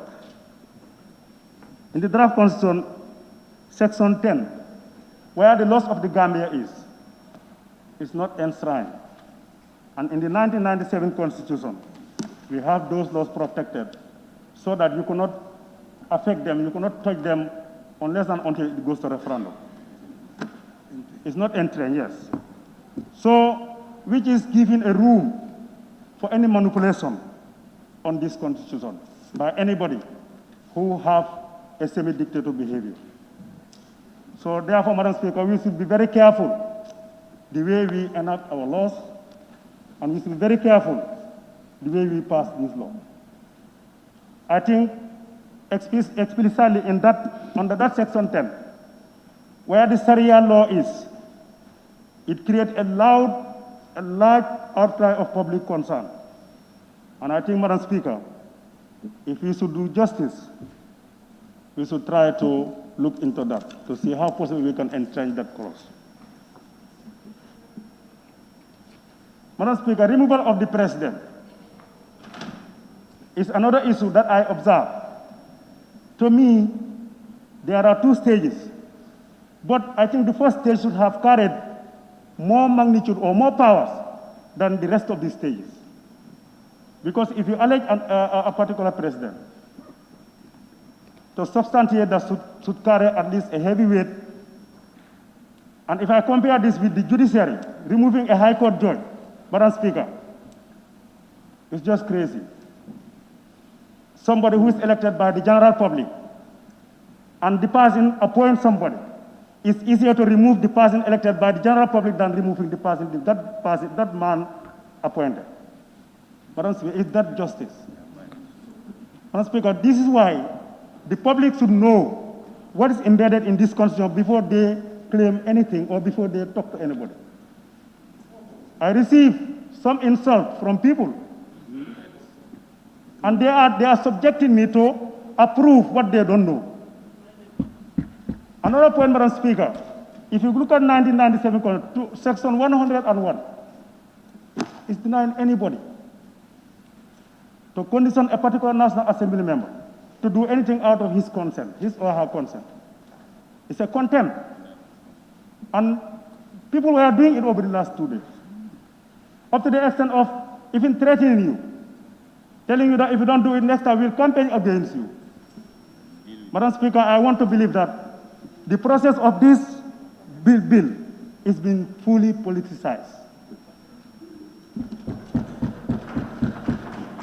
Madam Speaker, on citizenship, it's very important. On citizenship, Madam Speaker, I tend to laugh because when I take a look at the CRC report on page 53, I refer to that page. Consultations were done, especially outside the Gambia, and some views were captured and rated in percentage terms, but the CRC failed to come up with a clause to direct the Parliament as to what to do, but to just tell them that Parliament, it needs to be reconsidered because Parliament will see how best they can rule on these citizens' issues. There is this specific group who are claiming to be a citizen of the Gambia, that's the descendant of the slaves. Those people, in history, the West, the Arab, and other civilizations came to Africa here to scramble for human beings. They took our people, our grandparents, and enslaved them. Now children and grandchildren of those people look into their history and identify that some of them, they are part of the Gambia. Their grandparents were from the Gambia. And these people want to come back to the Gambia as a citizen. But this document is still not giving them that liberty. Despite they approached them, consulted them, and 70-something submissions were given to the CRC, but none of those submissions, none of them were captured in the report, neither in the report nor in the draft. Madam Speaker, this is really serious because we are not building a single institution, we are building a country. And I think we should not build a country where in 2-3 days or 2-3 months' time, you will see catastrophe. I think if we are to be honest to ourselves, many Gambians leave this Gambia, go to other European countries, and they are guaranteed citizenship. So why Gambia is denying other people who choose to be Gambians? And they were taken here, their parents were taken here forcefully. And we are saying we don't have time for them. Madam Speaker, in these days of the world, we are talking of global village. So I don't think that is a genuine cause. Madam Speaker, I'm sorry for the statement, the term I used, but I'm not happy with that. And I think we should also relook at that. Madam Speaker, as I told you, as I said earlier, I cannot finish it, but I want to also mention the appointment of judges. In the appointment of judges, you have the Judiciary Service Commission, who is doing all the screening, and through that process, they identify for the president to appoint. Now, why subjecting those people to another level of scrutiny by bringing them to the National Assembly? If we do that, Madam Speaker, we are politicizing our judiciary. Because I am a politician, and if somebody wants to go for that position and is not shortlisted, Madam Speaker, if I have any power, I will make sure that person is appointed. So those are the dangers in Parliament interfering into such things. So, Madam Speaker, I think let us advise ourselves very well. Although we want to have a third republic, it's not a constitution, because when I came to this Parliament, some of the statements I heard about the 1997 constitution was it is among the best constitutions in the sub-region. But it was amended for this number of times to suit somebody's interest. For me, it wouldn't even require us to go for a new constitution. But at that time, we are so ambiguous to have to usher to a third republic. That is the main factor, that is the main objective. That's why we go for, a new constitution. But I was not expecting a constitution that will bring discrimination among its citizens, that will bring chaos in the governance of the country, that will bring even ungovernable situation. Because a country has to be governed by principle based on respect and mutual understanding.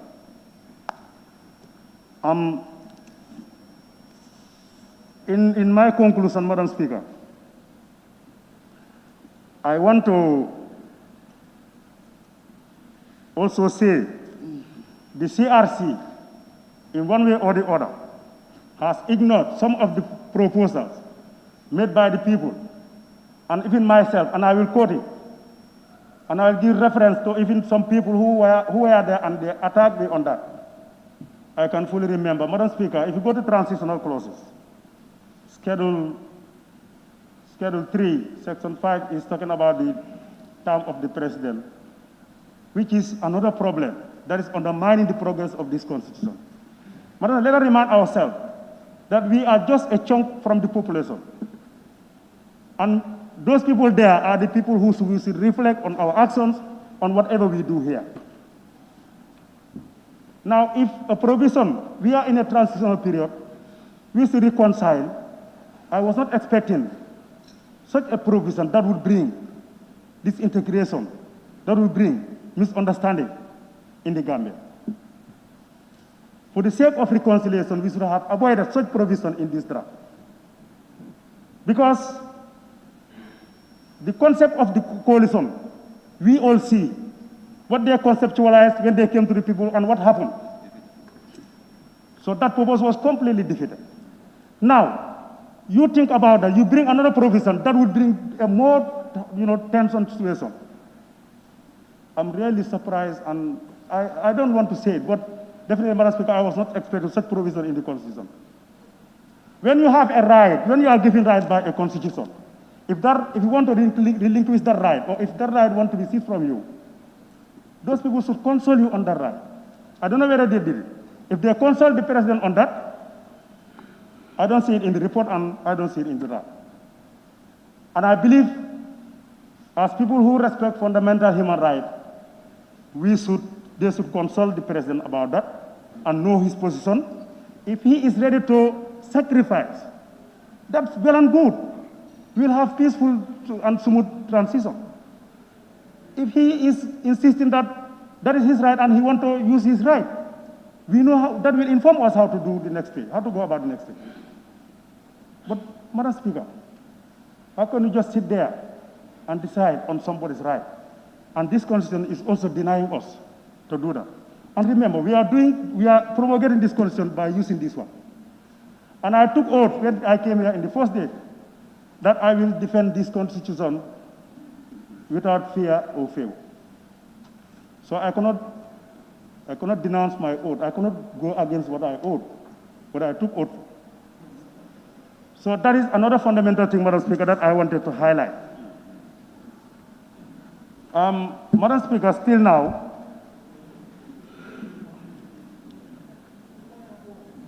sorry,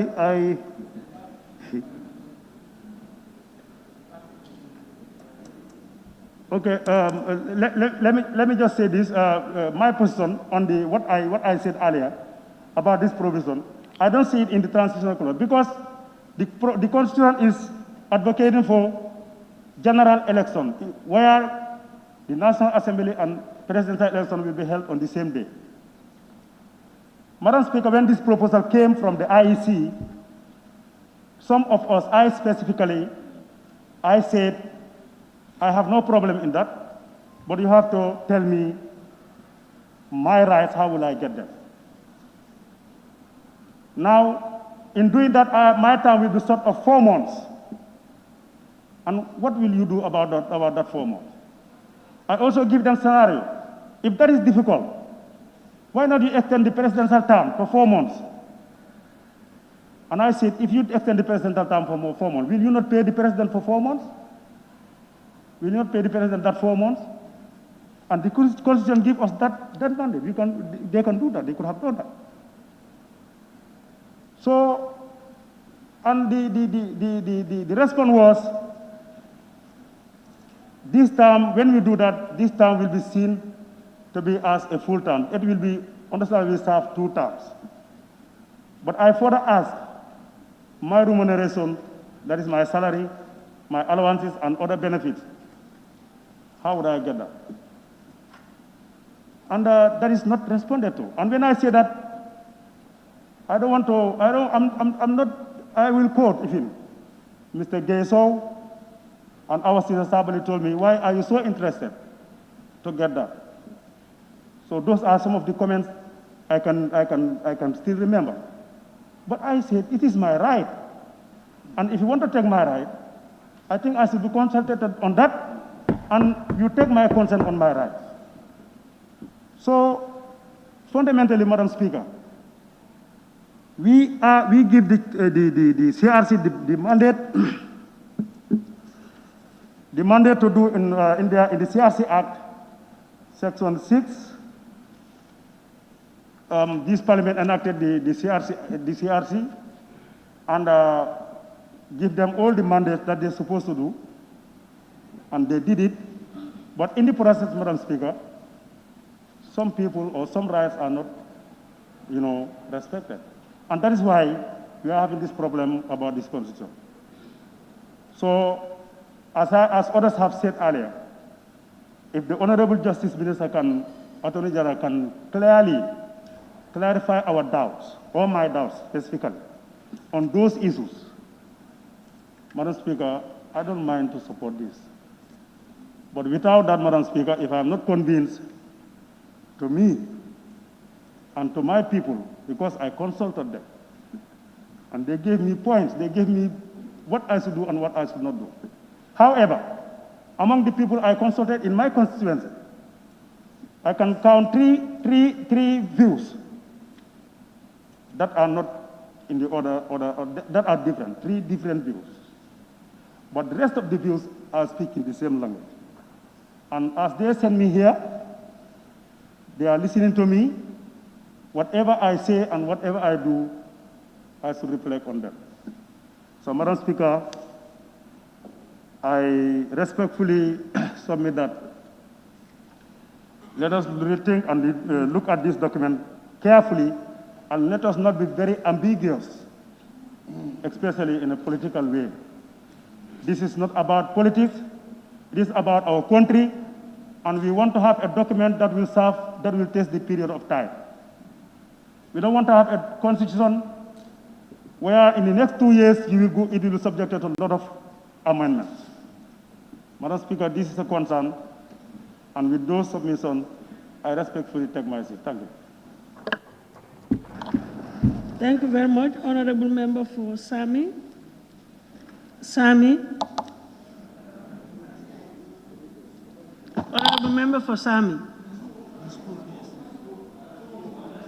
Oh, he's already spoken. Unless, if you want me to speak, Sorry, I I duplicated him. Then it's Nyani. It's Nyani. I'm sorry, I must have duplicated the list.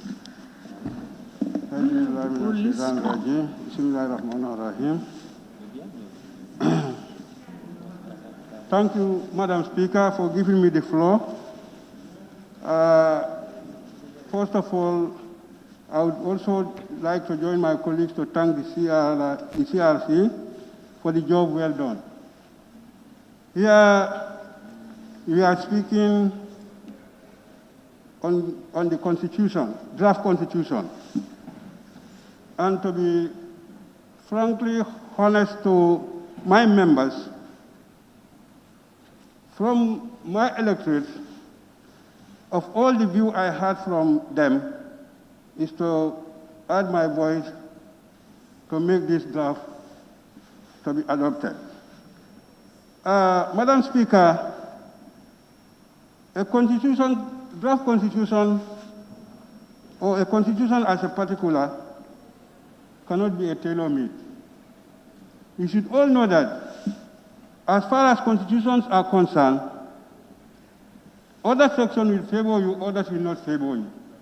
But at the end of the day, you have to accept one day I may be at fault on that particular section, but another day we might be successful in that particular section. So on that, Madam Speaker, of all what we are saying, let us be frank enough to accept this draft constitution. A lot has been said, and the commission also has been going around consulting people about their opinion. And all those things cannot also be factored in this draft constitution. But what we will understand is that at least most of the important issues have been elaborated in the constitution and well spelled. So I think, Madam Speaker, there is nothing wrong for people to say their opinions. But what we should understand is that this draft constitution, a lot has been spent on the side of finance, time, energy. A lot of resources have been spent. So, though resources can be spent on something and it will not be viable, but in other parts, as far as this draft constitution is concerned, we cannot assume everything what you want is going to be factored in the constitution. And actually, as previous speaker said, we have already sworn to defend our constitution, to defend our opinion right, but whatever is happening, let's not see it politically. We all know as a calf, if you leave him, it will go to the mother. But whatever is happening, let us not see each other as that. Because me, anytime I stood here, I always try to give my advice and always try to see what is the reality. It's true, Madam Speaker, people have to say their opinion, which it was not spelled in the Constitution. But I have got almost calls, even letters from my constituency to advise me and to give their reasons why I should adopt. Almost 80% of my people are saying yes to this constitution, as far as we are concerned. So it's not part of, even if you interpret it another way around, the other part of the people will say, but this one should be removed, or this one which I like. But at the end of the day, you all have to come to terms and agree. So as we are going, changes would be happening. As we said, there are other, the former one, that is the 1997 Constitution. Some have been changed according to how we are going and how generation is going. But notwithstanding, let's accept that we cannot make this as a tailor-made, that the shirt and the trouser will suit me. But you can assume that I can put up the shirt, but the trouser maybe one day, it will also fit me. So on that note, Madam Speaker, as I said, there are other issues which I have to elaborate, though, as I said, it cannot be changed. It can be changed, but it cannot be changed like anything we want. Let's change that. At the end of the day, we'll go without any constitution, because it will not suit everybody. But on that, as far as the constitution is concerned, like, first of all, the citizenship. Okay, we all assume, as it's spelled here, one of your parents should be born in the country. if you look at our population, we are not that many. So comparing strangers who are coming in and out, and even if you lodge a stranger at your home, and he came with a young girl, before he lived there, maybe what he's going to get on birth will be more than what he will have in your compound. So we should look at that side. At least, though I know it will be not good for others, but as I said, it's my opinion. You go to China, almost every, as a citizenship, the mother and the father will be a citizen of China. So at the end of the day, even we assume that the grandparents will be a Chinese. So here, if you said any of it, at the end of the day, the ratio will be higher than us. Let us be frank to each other. Counting with the population of the number of strangers in country, even more than us. So at the end of the day, if you start to cancel 1:1, we're left without any. So this is my opinion, and this is how I look at it. Other countries is fine, go to America, but yet still, the population of those citizens, if you add them together, it will not be more than 15 or 20%. Still now, the citizen of American will be higher than the strangers. And those people are still controlling the way you should get your certificate of birth in the citizen of the country. This is simple thing. You want to be a citizen, go through the right procedure, and you get your citizenship. Nobody denies that. So, Madam Speaker, this is how I see as far as the citizenship is concerned. As I said, I have seen here 7 administrative areas. So I would love, at least these administrative areas are depend on the councils and on the regions. If we would have got our part of our region as Sierra North to be its own region also, I would love that, but maybe gradually people will, the members, subsequent members will consider at least we have our own region to add it for other regions, because it's a large region, and if you compare it to other regions, still now we are joining one region, that is Janjambure. So, but notwithstanding, if they would have, because we have already stated it, and it was being a concern to us, so that we can have our own region, that is Sierra North. So, but unfortunately, it didn't factor here. So, the other one, Madam Speaker, is true, as I said. The other thing I have seen, you see, if you are in a position, you should also foresee for future. Today we are all members. One day one will be a president, who knows? So actually, giving the whole power to the National Assembly member, the executive, like the president, didn't have that power. One day you need it and you cannot get it. But I said, what is the most important, if the president has appointed, not matter of nominating and bringing it to the assembly for us to approve. But what is important here is, let it factor all the criteria, how a minister should be appointed. And what I didn't see here, at least that particular minister should have an institutional memory. That's the most important thing, and other qualification. But if you bring a minister in an institution where he didn't have that institutional memory, that's always the problem on appointment. But what is most important, I think, for me, one day, among us, one can be a president. And that day you want to appoint, and your appointment will not be approved without coming here. So that's the person, actually, I really wanted to see that at least we give some power to the executive, like the president, so that whatever he's appointing, let it have all the criteria. The only one I didn't see here is the person should have an institutional memory. Madam Speaker, the other one also is term limit. Wherever we have problems, especially in Africa, it's about long stay of office.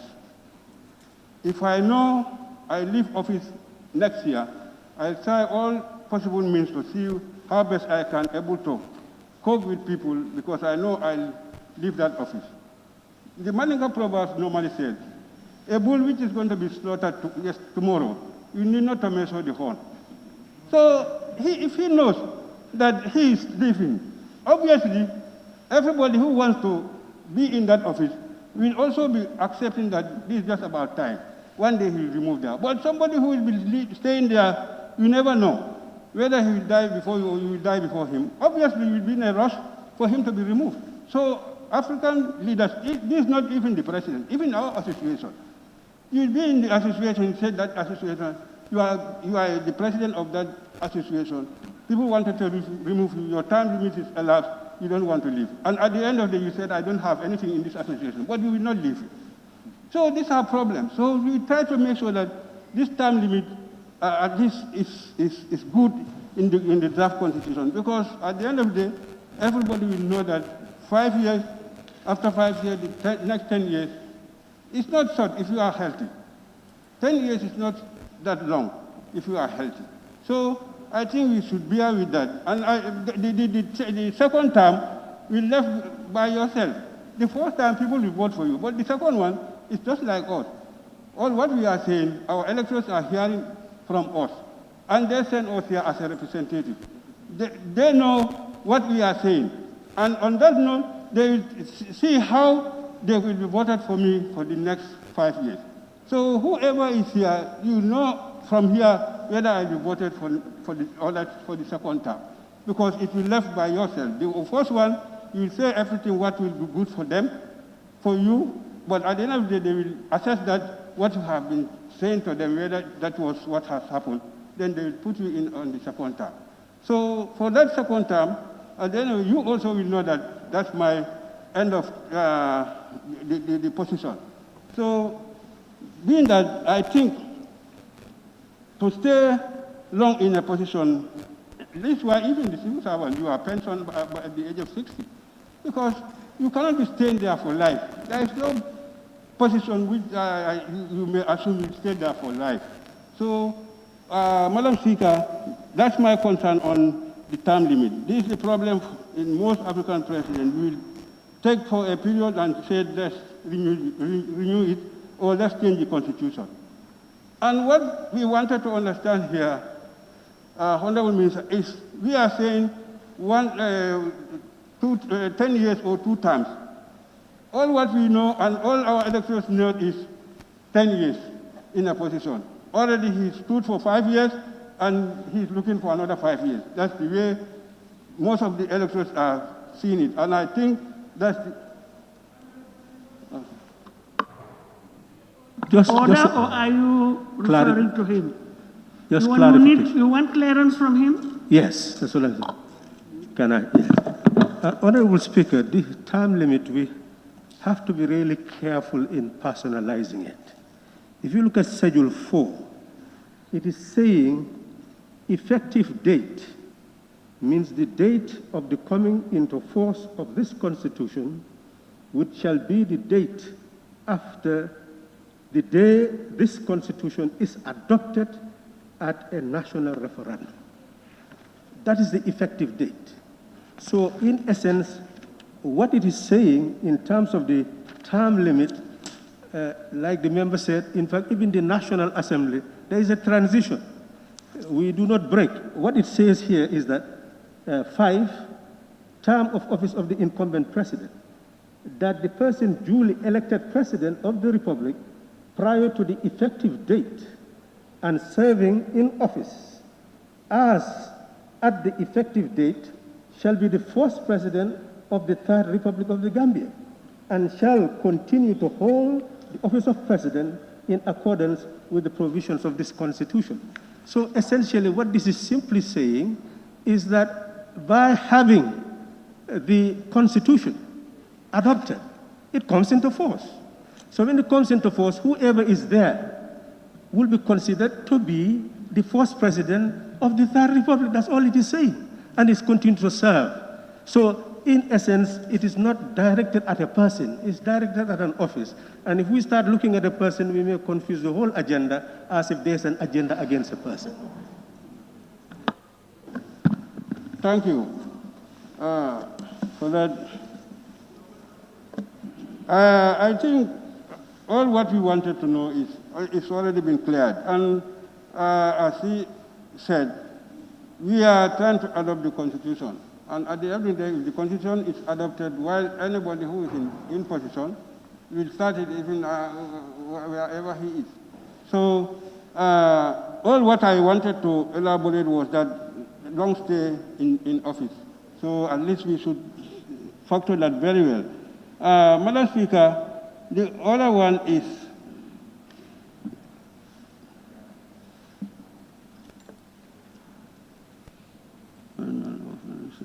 I think Honorable, you see, that is why it is very important to know the scope of the debate, that we are dealing with the principles. But once you start going into the details, there may be a tendency, to slide.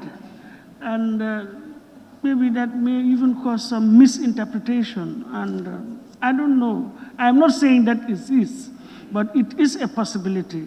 So if we can just confine our interventions, debates on the merits and principles generally of the bill, I think we would be doing the proper thing. Thank you.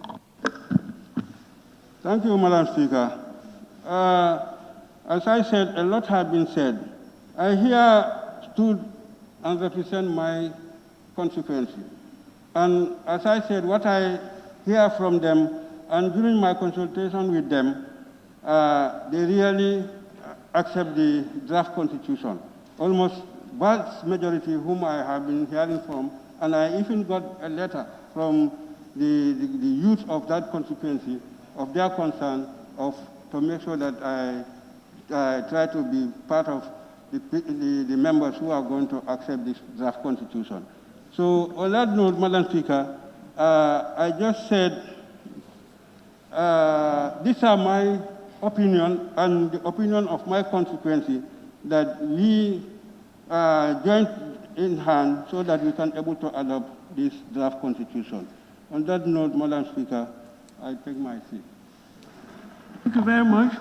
Honorable Member for Kumbo East. Thank you very much, Honorable Speaker. Honorable Speaker, I must also join my honorable colleagues to thank the CRSC for their job well done, because it's not an easy job actually, because they have to go all over the country as well as outside this country to gauge the opinions of the people. Honorable Speaker, no constitution is perfect, simply because it cannot get all the wishes and aspirations of every individual. But as I'm speaking to you, I think quite a number of Gambians are very much satisfied with the content of the draft constitution, and I believe a lot have been given a consideration. Honorable Speaker, if you go into the draft constitution, you realize that the establishments and composition of the local government authority is a step in the right direction. Because these local government authorities at the 1997 constitutions, they cannot be an autonomous on their own because they rely on other people's authority. But this time around, they are really relying on their own authority, because this will have a positive impact on the life and livelihood of the people within their localities. Therefore, it is good to go. I 100% support this bill, and I believe, this draft bills rather, and I believe I'm speaking from my conscience and the people I am representing, because every individual, whosoever is here, is representing people. Therefore, it is quite cognizant of the fact that one have to speak for the people that they are representing. Honorable Speaker, if you go into the detail, in fact, if you just go to the draft constitution, you realize that there are so many provisions that have been captured that has some conformity with the international standard. With the nomination of the cabinet ministers, confirmation by the National Assembly is in confirmation, and it is in conformity with the international standard. So I don't think there is any problem in that.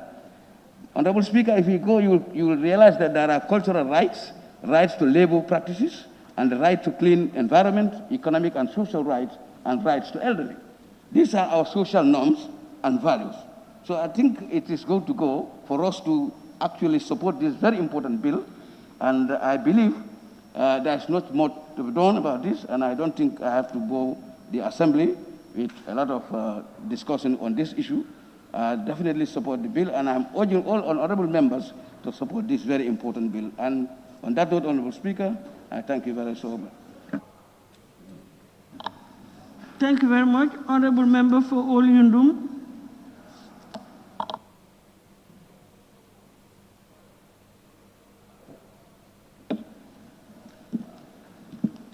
Thank you so much, Honorable Speaker. Thank you for giving me the floor. Honorable Speaker,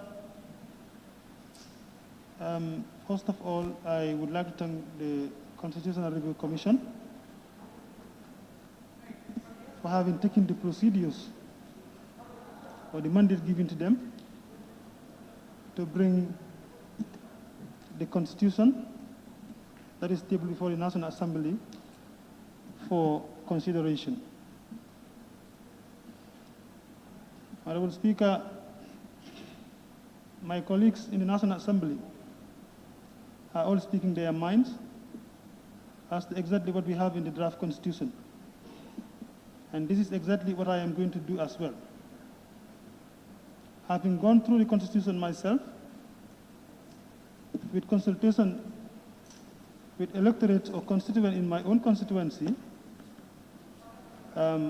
we have found a lot more deficiency in the Constitution that we also wanted to bring forward. We know you have progressive clauses in the Constitution that we cannot deny. But we also have provisions that we think need to be looked at. Earlier on, I did an interview with Chronicle. They asked me about what do I think about the Constitution. I said, if the National Assembly do not have the authority, the members in the National Assembly do not have authority to touch the Constitution, and do some fine-tuning, then Honorable Abdullah Sise is not supporting the Constitution. That is my position.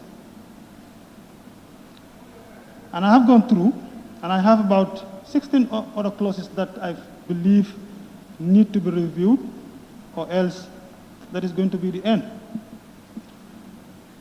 My people in my constituency have given me their consent, and that is what I am bringing forward. Honorable Speaker, the issue of citizenship in the draft Constitution, as alluded to by my colleagues, Honorable Ture and others, they said the same thing, and I believe that provision needs to be looked at very clearly. The 1997 Constitution has given us a clear-cut provision that I believe should be the provision in this draft Constitution for us to move. But it has been changed, and that is not good for us. The term of office of President as well, Honorable Speaker, is also another thing. If you say the Constitution, when it comes into force, the two-term limit of the President would start from this transitional year, that is the 5 years, meaning you are reverting the law back. I think that is another thing that we also need to look at, Honorable Speaker. From consultation, people have not agreed on this particular provision, and as a representative, I must bring it forward for people to hear. Honorable Speaker, going forward, on the appointment of ministers as well, my colleagues have said it here. I am just going to repeat them because just to make them constructive so that people will know. These are issues that are bothering us, and I think we need to check them. For the confirmation of ministers in the National Assembly, which can always be political, we have our personal reservations to that. The revocation of appointment by the President to revoke the appointment of the Vice President or any other minister as well. That is another thing that we also need to look at, Honorable Speaker. Another section on Section 195, that is the preferential treatment of the judges as well. We have it in the Constitution, and we are not talking anything about that.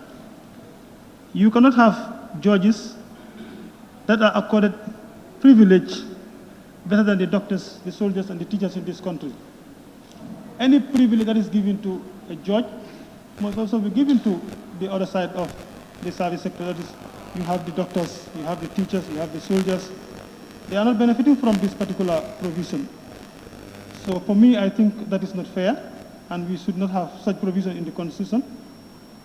We need to look at that as well.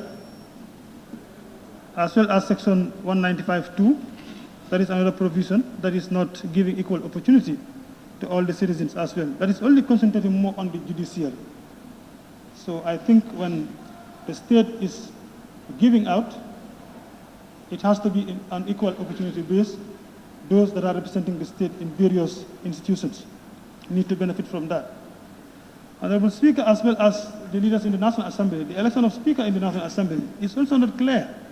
The provision is there, but we don't know how that will work. These are some of the things that are kept embedded in the Constitution, and I think they need to look at them critically.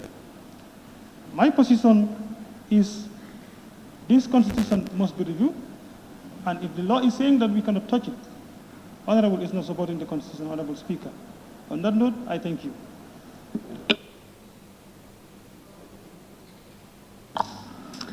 Thank you very much, Honorable Member for Yara East.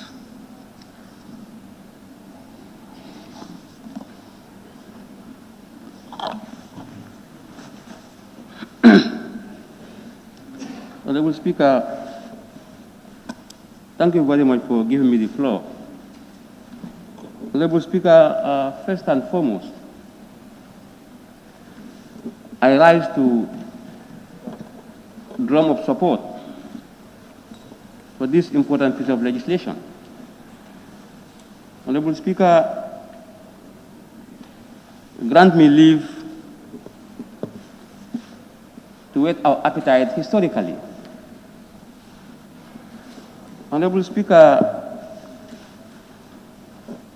at the eve of independence, that was 17th February 1965,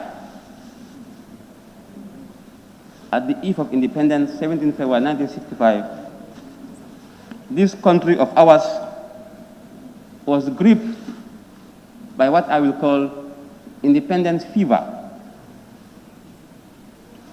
There was much hype and jubilation that as a country we are at the threshold of being commanders of our own destiny.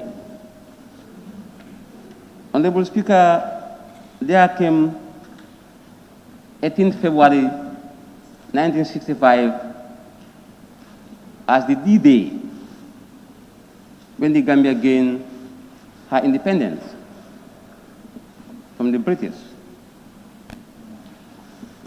Honorable Speaker, the moment the Gambia was declared an independent state, the Union Jack was lowered and the Gambian flag was hoisted. Honorable Speaker, I don't know whether I'm hard because we are trying to adapt to the new normal. My mouth is gagged. Honorable Speaker, that shows that a lot of things have gone down the bridge. A lot of water have passed down the bridge. Honorable Speaker, independence of a country is very significant. Significant in the sense that it tells you that you as an entity, as a country, you are at liberty to be in charge of your own destiny. That we are no longer going to be dictated to. Madam Speaker, therefore, as an independent state, there are a lot of gains that a country is likely going to enjoy. Madam Speaker, to come to the extant issue at hand, that is the draft constitution. Today the nation is gripped with mixed feelings. Mixed feelings in the sense that the general public are saying, will they, won't they? So the country is looking at us. And Madam Speaker, I think we will do the right thing. This August Assembly will do the needful. And the needful is to give thumbs up. Is to give thumbs up to this draft constitution. Because this draft constitution, Madam Speaker, must be seen as an embodiment of the interests, wishes, and aspirations of the totality of Gambians. That's the long and short of it, Madam Speaker. Honorable Speaker, this draft constitution, as I stand to dilate on its general principles and merits, I will not dissect into the provisions enshrined unless and until it is time for Committee of the Whole House. That's the time I will dissect, study it thoroughly. Honorable Speaker, the Gambian masses are not oblivious of the fact that a lot of things happen in this country. We had the Constitutional Conference, the pre-independent talks, and the post-independent talks. And at this juncture, allow me to pay homage to our founding fathers in the passing of His Excellency, late President Sir Dawda Kairaba Jawara, and his lieutenants, who are deemed as the forerunners of our independence. Honorable Speaker, the independence was fought not by only men, but also by women. Women of substance, women of dignity, and men who could be described as gentlemen of the finest African tradition. I therefore want to recognize their mammoth contribution on our road to getting the Gambia enjoy internal self-government. Honorable Speaker, for this debate, we are confronted with what I will call a national conversation. And this national conversation is on the lips of every Tom, Diggy, and Harry. As a result, owing to its importance, it can be called a common refrain. It's on everybody's lips. Honorable Speaker, what is expected of us in this critical turning point of our history is to make decisions. Honorable Speaker, in making decisions, we must be guided by certain fundamental elements. That is, in as much as we are willing to make decisions, our decisions must be preceded by good judgment. Our actions must also be preceded by reasons and not emotions or sentiments. Because in this exercise, Madam Speaker, it's about nation building. And the Gambian nation is bigger than all of us. Honorable Speaker, the Gambia is the main set. And this August Assembly serves as the subset of the main set. So the main set is bigger than the subset. The Gambian masses are bigger than the Gambian National Assembly. Yes, we are at liberty, by way of arrangement, to have a say of this important national discourse. But that does not mean, Madam Speaker, that we can trample on the wishes and aspirations of the totality of Gambians. Honorable Speaker, unless we forget, we are engaged in epoch-making journey. We are making history. And Madam Speaker, we must be guided by the fact that history is more than the path left by the past, for it influences our present, and it has the potency to define our future as well. It has the potency to shape our future as well. So, Madam Speaker, in our quest to make that landmark history, we must all work assiduously so as to be recorded. Honorable, I'm sorry to interrupt you. We are all guided by our standing orders as far as procedure is concerned. And I think we should all try to adhere to that. I think it's good to talk about historical development of everything, but I would rather you paraphrase it and then we go straight into the merits and principles of the bill. Because you've been dealing with sort of, I would term it, historical background, how we arrived at where we are today. But probably it could have been paraphrased, summarized, and then you go straight to the principles of the bill. If you can just align your arguments towards that angle of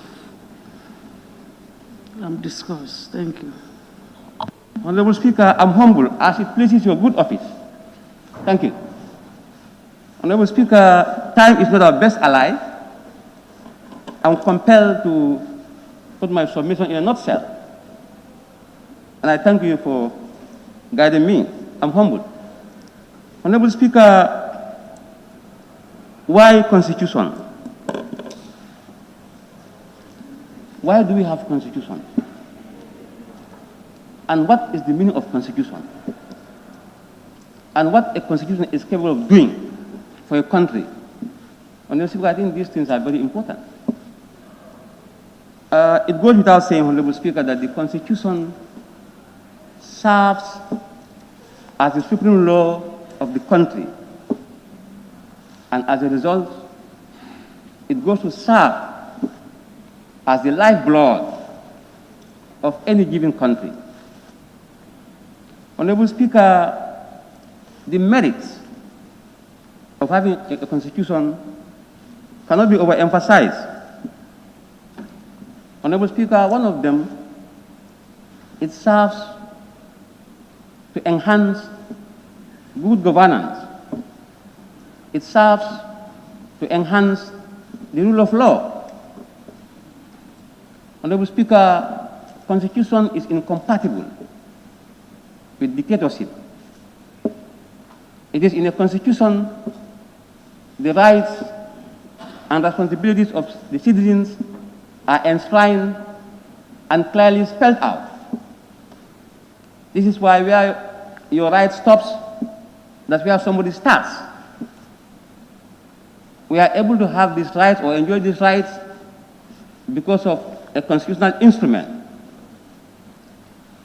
Honorable Speaker, this Constitution must enjoy a yes vote.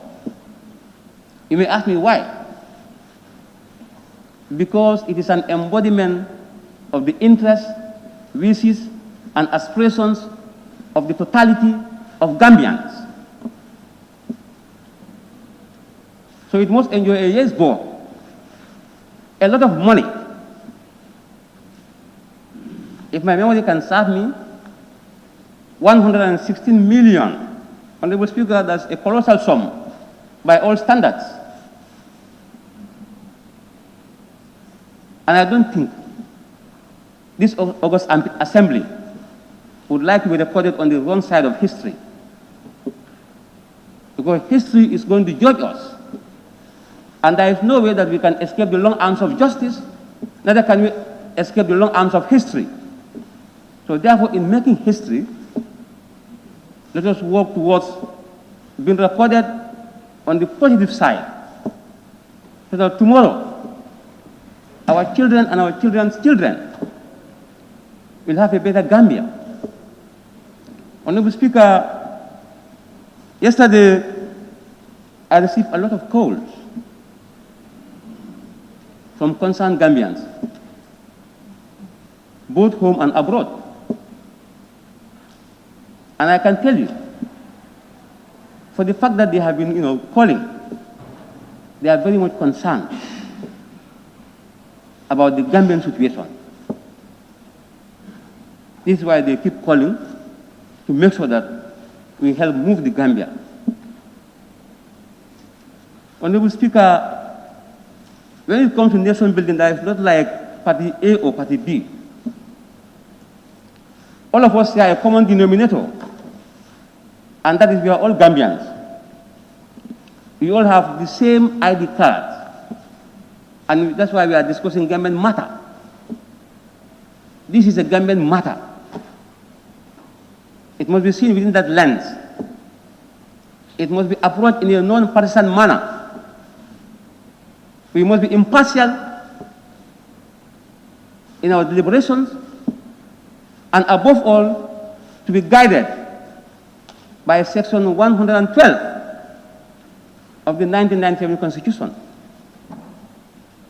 That is, whatever we are doing, whether within or outside the confines of this Parliament, we must be guided by national interest and consent. That is the only thing. So, throwing this draft constitution under the bus, may God forbid, it means we are throwing the wishes and aspirations of our fellow compatriots, and that will not go well. That will not go well for us. And we should talk less of the money that has been invested, but we must be here to strengthen the voices of our people.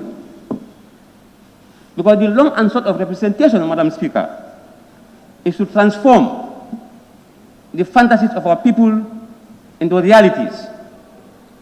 And if this draft constitution gets a yes vote, it means we have transformed, in no small measure, the wishes and aspirations of our electorate.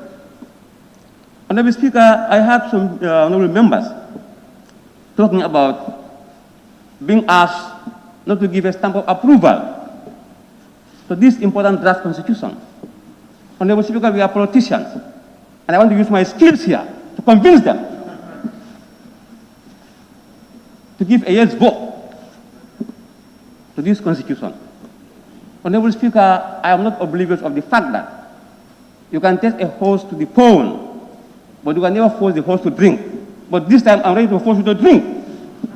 It's not poison. Drink. It's not poison. Drink it. If you trust me. I have taken mine. But I need to take yours as well. I have no qualms with our divergent opinions. It is normal. But lest we forget, Madam Speaker, this draft constitution contains a multiplicity of opinions. The CRC have toured the length and breadth of this country. They have sounded the opinions of every Tom, Dick, and Harry, principally for them to have, a very good opinion, an opinion that could be described as undiluted, unblemished, and Gambian for that matter. And I think, Madam Speaker, for us to reject this draft constitution, that will tantamount to an abomination. May God forbid. You should make history, but make sure you make good history. Honorable Speaker, I think by dint of this small politicking, I have convinced the leftists to be called the right wings now. I think they are now convinced, and I believe fervently all of them will give a thumbs up to this constitution. This draft constitution needs only one thing, and that is a clean bill of health for it to navigate smoothly without any let or hindrance. And I could see in the eyes of my honorable colleagues that they are all patriotic sons and daughters of this great country. And if there is any motivation, I can tell you, it has to do with your patriotic sentiments. That's the only driving force. You are not forced to accept something that could be called an alien constitution. But this is Gambian constitution. Honorable Speaker, when I was in the primary school, I was told that democracy means by the people, for the people, and of the people. And I can tell you, so is this constitution. It's by the people, for the people, and of the people. So please, let us have country at the forefront. Let the interest of the country supersede whatever parochial interest you might have. It is about the Gambia. And all of us are part of that set. That's why we are considered as the subset. So the Gambian people are the main set. So let us make sure that we accept this draft constitution. Because remember, Gambians are the architects. They will be the architects of this draft constitution by way of referendum. And I have no doubt in my mind, the amount of money, human capital that has been injected into this constitutional building will not go in vain. It will not go in vain. Honorable Speaker, I think honorable members have got me and they have heard me very clearly that the Constitution is our own Constitution. It's not something that is alien. And I have no doubt in my mind that after total scrutiny, we are going to give a yes vote to this Constitution. Because remember, the Gambian people are very much concerned. They are not concerned about the money that has been invested, but they are concerned about ousting their wishes and aspirations into the dustbin of history. And I don't think we'll do that, Madam Speaker. I want to be counted for having voted for this draft constitution. And I want you to be counted as well. I am ready. Are you ready? Thank you. Thank you. Thank you very much. Honorable Member for Sandu. Thank you very much, Honorable Speaker, for giving me the floor to also take part in these debates. Honorable Speaker, first of all, I want to register my sincere gratitude to the chairman or chairperson of CRC and also to the Ministry of Justice for coming up with this document. Honorable Speaker, we've argued here that CRC has cited reference or quotes from other constitutions. But I'm sure those arguments, if they have a base, is very little. Because in academia, it's not illegal to cite reference or quote from someone. Because all knowledge, whatever you want to come up, if you want to come with a new knowledge, Honorable Speaker, you must use the existing knowledge. And those existing knowledge, how can you come up with a new knowledge? Is through research. And if you are researching, you must use somebody's document. So if you go to academia, you want to write your thesis or your project, you do not come with knowledge. You have to make that research. And the research is you have to go through somebody's work so that you can also get an idea how to come with a new idea. So I don't think there is a base where we can subject these two until we come with a conclusion that we are going to reject this draft constitution. There are other salient points in this constitution if you base your argument on those. Honorable Speaker, and also the constitution, the draft before us here, is not for an individual. We are coming with this document to strengthen our institutions. So if you talk about National Assembly has been given power, it's not the members, but the institution that has been empowered to do their work. Because when Mahanera is an MP today, but tomorrow somebody also can come. So it's not that to safeguard Mahanera alone in that seat, because the seat does not belong to Mahanera, it belongs to the people of Sandu. And the people of Sandu also have their thought in this constitution, or this draft constitution. So it's only, if you look at, you make research, the most reluctant people on earth, I can say, is with Africans, because we are always reluctant to change. And if you don't change, we cannot progress.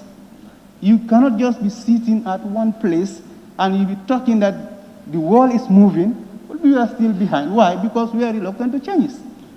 Like me now, it will cost me any means to make sure that I stay on this seat. This seat does not belong to me, it belongs to the people of Sandu. So why are you reluctant? You have to work for people if you don't want to be subjected to removal. So the Constitution definitely is not for an individual, it's for the offices, and our aim is to make sure that our institutions are strengthened, the efficacy that we are looking for is achieved. Honorable Speaker, with those remarks, so I will now look to the importance of this Constitution to our institutions. Honorable Speaker, why I have some objection to this Constitution is that if you live for a purpose. And as a Muslim, I have gone through this Constitution. There are certain terms in this Constitution that I'm definitely not happy with. Because we all have been talking about secularism, that it has to be in this, some says it's supposed not to be in the Constitution, but some say it should be in the Constitution for protection. But we can see that again in a way where secularism is embedded in this Constitution. And for me as a Muslim, I'm not going to support that. If you go to section 49, that allow me to quote, every person has the right to freedom of conscience, religious thought, belief, and opinion. 2, every person has the right, either individual or in communities, with others in public or private, to manifest and practice any religious or belief without any interference by the state. The secularism, I think, was talking about this in the 1997 Constitution. And it continues 3 up to 4. Honorable Speaker, if you also go to right to marry and found a family, in 1997 Constitution, the way it was framed there is different in this Constitution as well. And for me as a Muslim, definitely I prefer next world than this world. So there will nothing that will lead me to do something that tomorrow, when I'm to be accounted for, there's nobody who will be there, either president or minister or whatever, to guarantee you that you will not be accountable for and you will be accountable for. That is, a man and a woman of full age and capacity have the right to marry and found a family, and such marriage shall be based on the free and full consent of the man and the woman. So now, if you say a man, that is a set. If you say a woman, it's a set. So it means, unless maybe the Honorable Minister can definitely go and make this person clear to me that a man and a woman, fine. A man and a woman, they say a man and a woman. So these two sets now means 2 people from that set can marry, or 2 people from this other set also can marry. So which means still now, the gay marriage that we were talking about, to me, is still in this Constitution. Unless otherwise, the minister is able to justify that, to make me believe that it does not mean that the legal interpretation of this clause. Yes, Honorable, can go ahead. Honorable Speaker, if we look at the 1997 Constitution, it says under section 27, men and women of full age. Honorable, I didn't realize that he... Is it an observation? I want to get my records right. Yes, clarification, yes. Pardon? Yes, clarification. It's an observation? Yes, observation. Yes. And he has allowed me to do that.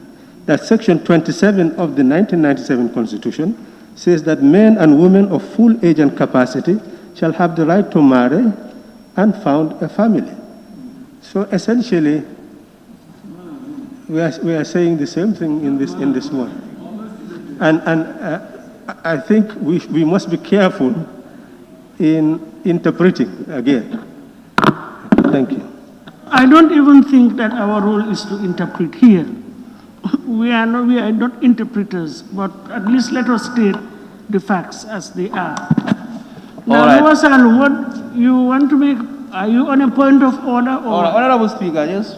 No, just a second. I need to take him. Let me ask him first. I want to observe. No, first of all, are you on a point of order or observation? Pardon? Done. Observation. I think it's clear now what the Honorable Member for Serekunda has just said. And also said it very clear that unless the Honorable Minister is able to justify, because I don't know the meaning, I'm just asking if when he comes to the podium whether he can justify this section for us, what it means. I'm not interpreting, I'm just making a comparison between the two. Thank you very much for that observation.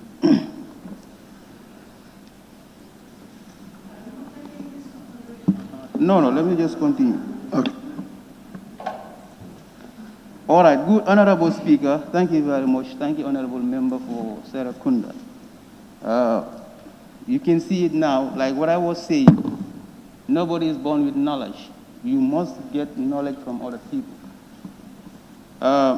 Honorable Speaker, this section, all right, I will leave it, the Honorable Minister can elaborate more on that. And Honorable Speaker, right to property. What I've seen here is only government or states that may forfeit property from someone in the illegal way. But Honorable Speaker, right to property, we have been experiencing a lot of problems in our area, especially in the rural areas. Now, the Honorable Minister, if this constitution definitely is in line with our criminal laws, if you go to our areas, Honorable Speaker, the theft cases in this, in URR is rampant. And what happened, if somebody has right to his own property, and somebody just come and steal that property from you, then the legal procedures is that that person, you should not touch the person. But at the end, those people, why are they even going ahead to make sure that they also do something to those people is because our justice system. You take somebody to court, at the end of the day, you are frustrated, you use money, you pay lawyers, so at the end of the day, you only forgive your case. So with that note, Honorable Speaker, I think this constitution also should try and address that not only government, but also as an individual, you have your property, you should not give liberty to people when they come and steal, and you still said, no, they should not be touched because of human rights. It's true. Everybody has right. You have right to steal my property. So I don't have right to do anything. I also have right to my property. So it's happened there just recently in Sandu. We are having so many problems like that, Honorable Speaker. Okay, thank you. Minister, all right. So, Honorable Speaker, with these points, definitely if the Honorable Minister will be able to convince me on this, I don't have any problem with this constitution, only to let it go. And my stand is if those areas can be addressed, can the Minister convince me on those ones, definitely I will vote for yes, so that this constitution will go to the next stage, because I'm representing the people of Sandu. If I'm here to exercise my right and scrutinize this document, I don't see any way that I can also seize their right from them, because they also have right to go and exercise on this draft constitution that is on the referendum. And also, I would tell members, still now the parliament has power to do something with this. These people are saying parliament has no power. Fine. Because in our standing orders, you can see that from this stage now, it's either go to the next stage, either we refer it to committee. The committee also can engage, so that anything that we don't want here, we can discuss with the ministry or CRC and see how best we can fine-tune this one. But we will not definitely at this stage to drop this constitution, and definitely I don't see any reason that we should do that. Honorable Speaker, thank you very much. Thank you very much. Honorable Member for Opanyomi, I've been listening for the past 15 minutes. You are not around.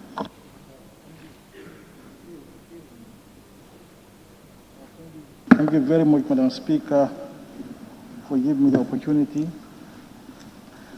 to say my view about this Constitution of the Republic of the Gambia 2020 Promulgation Bill 2020.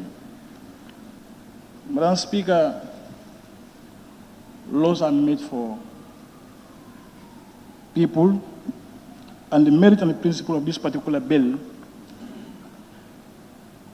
is that the 1997 Constitution, we don't see it as something befitting to our condition.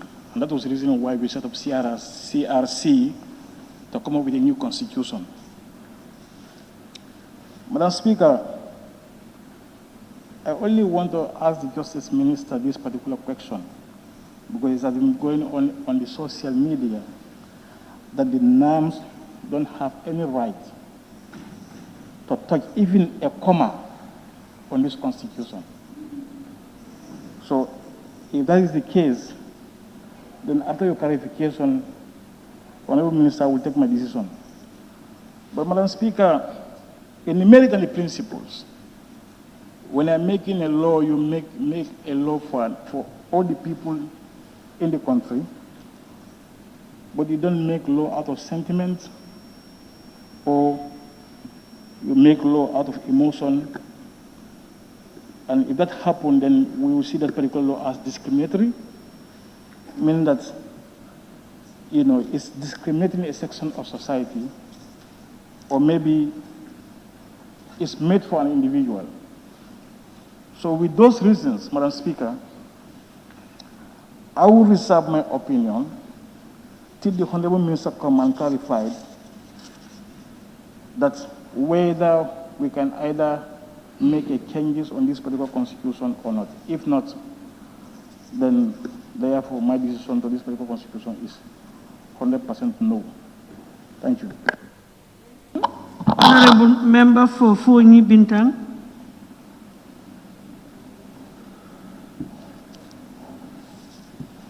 Thank you very much, Madam Speaker. Madam Speaker, most of the issues I want to highlight here are taken care of by my colleagues, but nevertheless, I'll be very brief and go straight to the point. Let me first go to the President's nomination of ministers. Madam Speaker, I believe that you have the three terms of government. That's the executive, the legislature, and the judiciary. And we are all advocating that they should be independent. So this is why I have the belief that the President should nominate his ministers without coming to the Parliament for approval.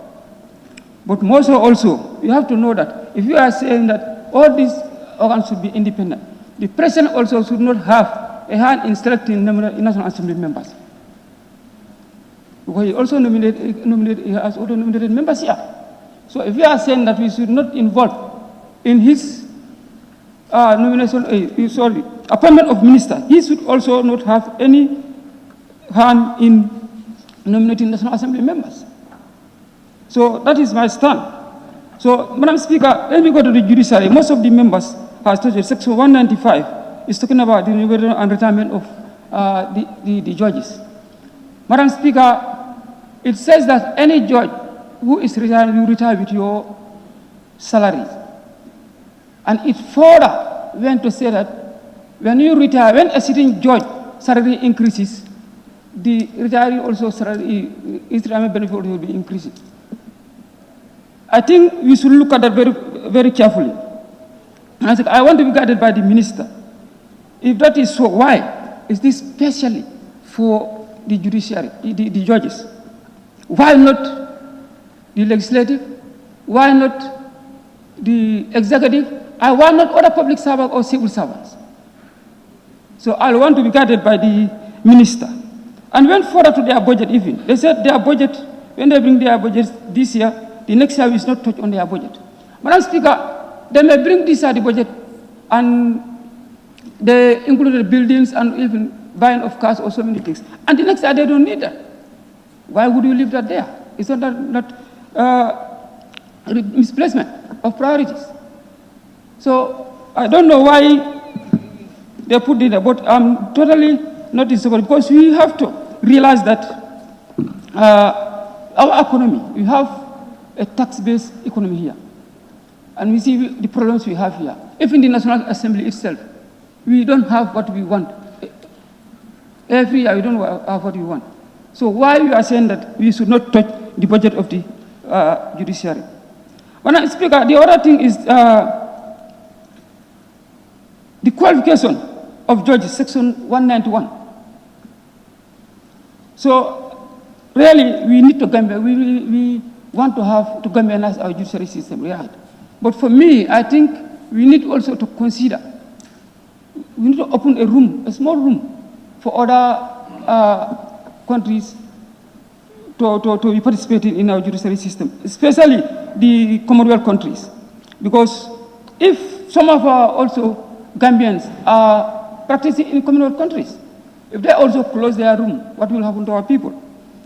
And also, look, the sample, why I say this, because I can remember the office of the DPP, still now, they are advertising the position, I think, for almost a year now. They cannot be a Gambian.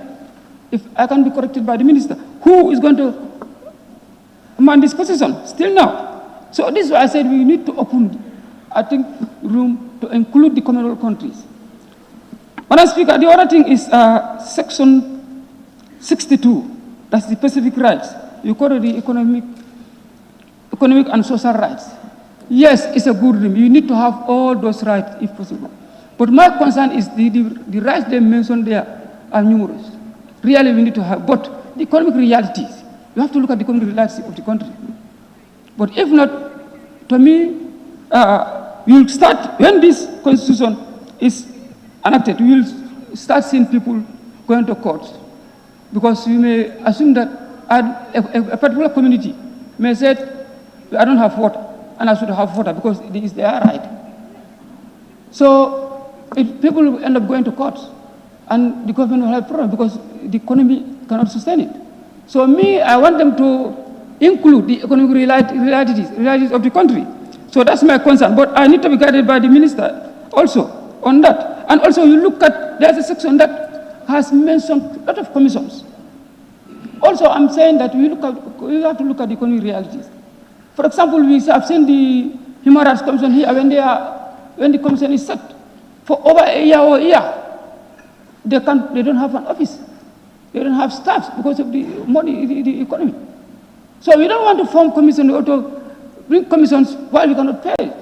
So let's commissions, if we are forming commissions, we form commissions that we know that we can pay the commission members and it can be sustainable. So this is my concern. Madam Speaker, the other thing is section 27 talks about full public civil servant, full-time public civil servant shall not engage in gainful employment. Madam Speaker, when you look at this, Madam Speaker, I think we want to make some of our institutions very vulnerable or handicapped. A member has mentioned here, you go to university, most of the lecturers, especially the law schools, are lawyers and are working somewhere else. You go to the clinics, most of the doctors and nurses are working in private clinics or pharmacies. And we know that the African men are earning. So if you want to bring that, most of these people will leave the public service and go to private service. And also, that will hamper the clinics or some of the institutions. So, Madam Speaker, I think, and also section 147, the speaker. They said the speaker should be selected from outside. But my concern is, how can it be selected by outside? No process. Are you going to the street and bring somebody to tell the speaker? Or are you going to nominate? Or are you going to shortlist? Who's going to shortlist? How is the process? We need the process. We don't worry, but we need the process. We have to be guided by the process. Madam Speaker, the other concern is the chieftaincy. Because as when you are elected, once elected, you are there for life. Madam Speaker, I think you are all talking here that when you overstay, you become a dictator. So my concern here is If somebody is elected and is here for life, he will do whatever he wants because he will know that nobody will challenge me on my position. So I need to be guided. And I want, if possible, let them be elected as National Assembly, as the president and other people. Every 5 years, let your people gauge you and know whether they want you to lead them or not. So that also. And Madam Speaker, clause 7.3, the supremacy of the court. Let me, if you may allow, let me read that one. That any law that is inconsistent with the Constitution is void to the extent of, section 3. The validity or legality of this Constitution is not subject to challenges by or before any court or other organ of the state. To my understanding, it is saying that when this draft Constitution became the Constitution of the Republic of Gambia, nobody should have right, whatever is here, should have right to challenge it in the courts. And we are talking of many rights here. So to me, I want to be guided by the minister also, please. We are very sorry, although you usually come, the starting of the process are not there, but anyway, this is the law. This is the procedures. We have to. Okay, and the other thing, Madam Speaker, we have to. Why I want to be clear on this issue is we have to know that after all this process, this draft constitution is going to a body, and that body will be responsible for interpretation and enforcement of this constitution. So this is why I want everything that is here be clear, so that everything should be clear to everybody. Because I don't want when this goes to that body, every time people will go in to the courts for interpretation. So, Madam Speaker, one thing I want to advise members and myself is that when we are voting for this constitution, let's vote on the basis of the merit and progressive nature of the contents of this draft. Not that the 1997 constitution is bad. It's not bad. And the campaign strategy, Madam Speaker, people are using can hamper the progress of this draft. Because some of them are using 1970s as kind of attaching it to a political party, which I think when it is done, this can sway the electorate to vote on political lines. And that is not our intention. This is a national document. This is not a political document. It doesn't belong to any political party. It belongs to the Gambian people. What we want is the progress of the Gambia.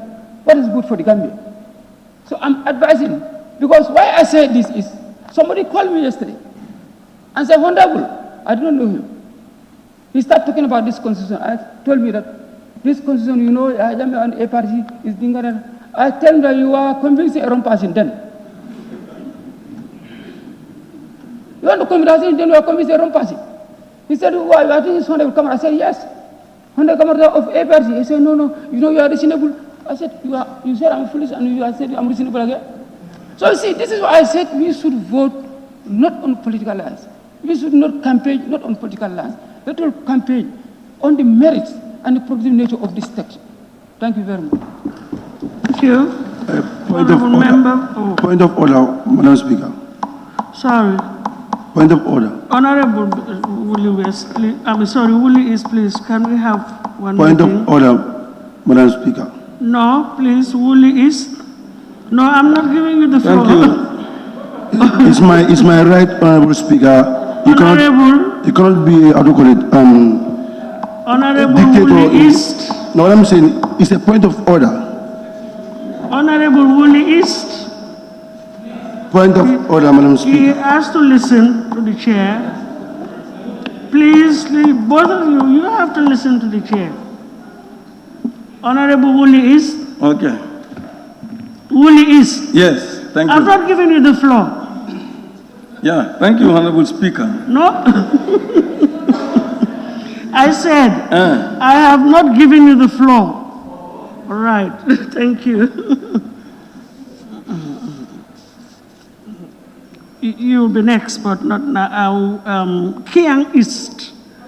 Honorable Member for Kiang East.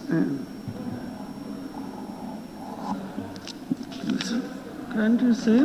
Point of order, Madam Speaker. Yes.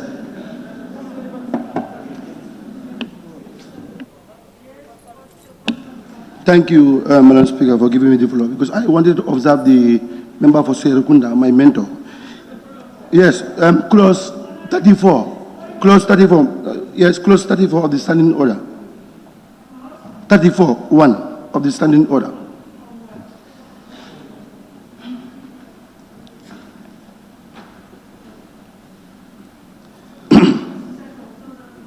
Yes, you can carry on. Page 17. And the closure of the debate. Yes. 1. After the question on the motion, the mover of which has the right to reply has been proposed any member, any rising in his or her place, and moved that the mover be now called upon to reply, unless the speaker is of the opinion that such motions is abuse of ruling of the National Assembly, of the Assembly, or sorry, I cannot pronounce it very well, of the right of a member. The questions that move be now called upon the reply shall be put forthwith and decide without amendment or debate if the agreed to. The mover may immediately reply to the debate as soon as the mover has concluded, or immediate if the mover does not wish to reply. The speaker shall put the question on the motion. What I'm saying here, Madam Speaker, here is, I wanted to observe the member for Serekunda that when people put question to the minister. I'm not saying you are right or wrong, but that ought to have been raised at the time. Because I requested, I requested the floor. Just a second, at the time, but you're reading closure of debate. No debate has closed yet. Here, so I will overrule that, please. The member for Serekunda is not the point of order. Point of order. There is no need to prolong this because it's not an issue. Point we're of not order. together. We're not on the same wavelength. This is closure of debate. What he has referred to is closure of debate. No debate has closed yet. Point of for order. a mover to be called upon to respond. So, honorable member for Lower Salum, you are overruled. Who was on the floor? Where's my list? Honorable Speaker. Combo East. Can I please allow? No. It's Kiang. It's Kiang. Sorry. All right. Honorable Speaker, somebody is raising point of order. Can you give him the opportunity, please?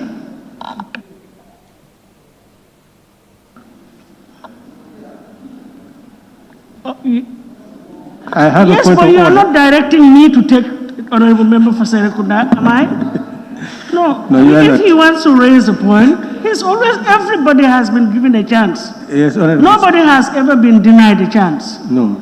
Am I right or wrong? You are right. Yes, so if he wants to raise a point, he can raise his tag and then refer us to the relevant section and we proceed. Because as I always say, nobody has monopoly over knowledge. We are always guided by our collective will here. And if an A is wrong, B might come on and show us the right, that we should do A. Let's look at A, B, and C.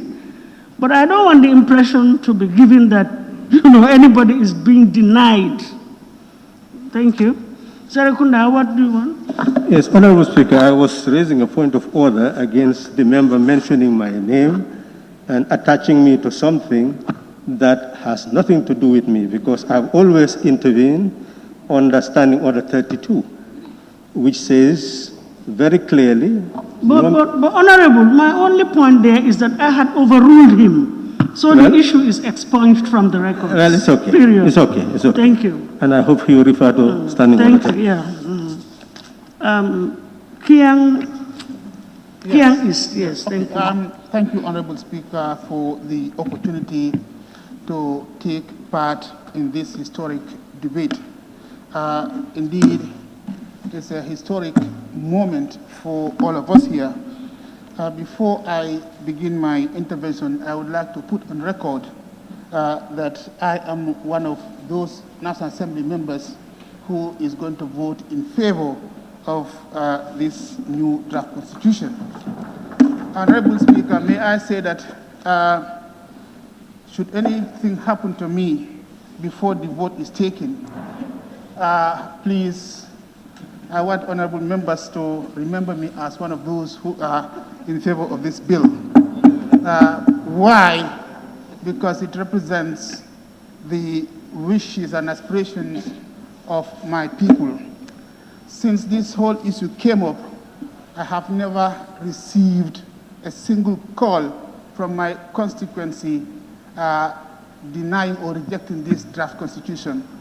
All the calls that I received so far have urged me to support this. So I am doing it on the basis of that, actually, and on the basis of the greater good of the Gambian people.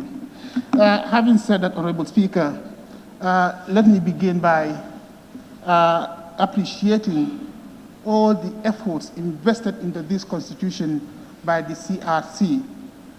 Lest we forget, it is this very National Assembly who in December 2017 passed the CRC Act to have the 1997 Constitution reviewed. Now, why did we want to review the 1997 Constitution in the first place? It is because it was found to be defective. There were a lot of defects in that Constitution. It has been amended over 50 times.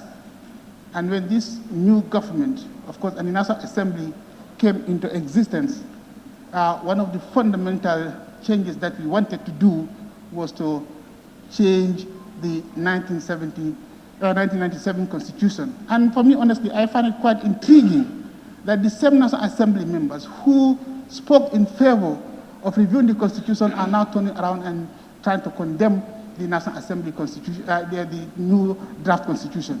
I definitely find that intriguing. Honorable Speaker, you know, this whole exercise has been a very, very expensive one. A lot of material resources was invested in it. A lot of human resources was invested in it. And a lot of financial resources was invested in it to a tune of over $116 million. Now, rejecting this constitution is like, you know, sending all that money into the drain. This is something that we need to look at properly. One of the aims of the Constitution, if I may read from my notes, is that the CRC stated clearly in their executive summary that the constitutional review was meant to uphold and respect for the rule of law and fundamental human rights, ensure democratic participation in national affairs, provide a solid foundation for good governance, and establish governance institutions. If these reasons are not enough to convince anybody to support this constitution, I don't know what else would. Because what I've just read are actually some of the fundamental errors or some fundamental flaws that the 1997 Constitution did not address. So we constituted the ISACRC to address those issues, and now we are turning around and saying, no, this is not good enough. This is something I just cannot understand. Honorable Speaker, when the CRC set out to work on this draft constitution, they consulted extensively in the Gambia and outside of the Gambia. And every single Gambian who cared to contribute any idea was given the opportunity, including this very National Assembly members. We have been engaged. We were given opportunities to contribute. And today, what is happening? None of us here would say that the consultation process was discriminatory.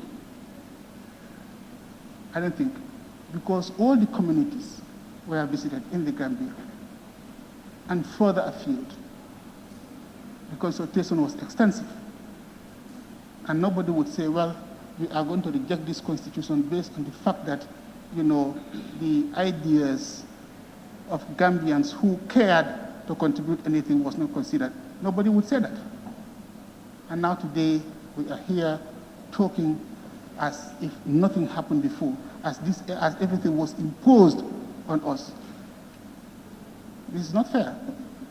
We cannot trivialize all the efforts of these great men and women of the Gambia who drafted this constitution, who contributed everything to make sure that they provide us with a constitution that is better than the previous one. How can we trivialize their efforts? I was listening to the debate yesterday, and I was disappointed at some of the statements that are uttered here. One of which is that the Constitution was plagiarized. Those who spoke about plagiarism may not necessarily mention the word plagiarism, but when you say you cut and paste, that essentially is plagiarism. That this constitution is a plagiarized constitution from the Ghanaian constitution. And in academia, lest they don't know, plagiarism means taking somebody's work or somebody's idea and pass it on as your own. But when you use somebody else's ideas or somebody else's work and you acknowledge it, that's not plagiarism. I think they need to educate themselves about plagiarism. So it's not a plagiarized constitution. And there is nothing wrong to borrow ideas from other ideas. We always adopt and adapt to suit our own situation. That is what they have done. That's not plagiarism, in case they don't know. Honorable Speaker, another issue that came up during the debate was on citizenship. A lot of people have expressed concern about citizenship, both within this assembly and outside of the assembly. But for me personally, this is my personal opinion, that citizenship must be jealously guarded. We have to protect our citizenship. Every country has their own peculiarities. So what is good in Uganda is not necessarily going to be good for the Gambia. So we have to understand our own peculiarities when it comes to that.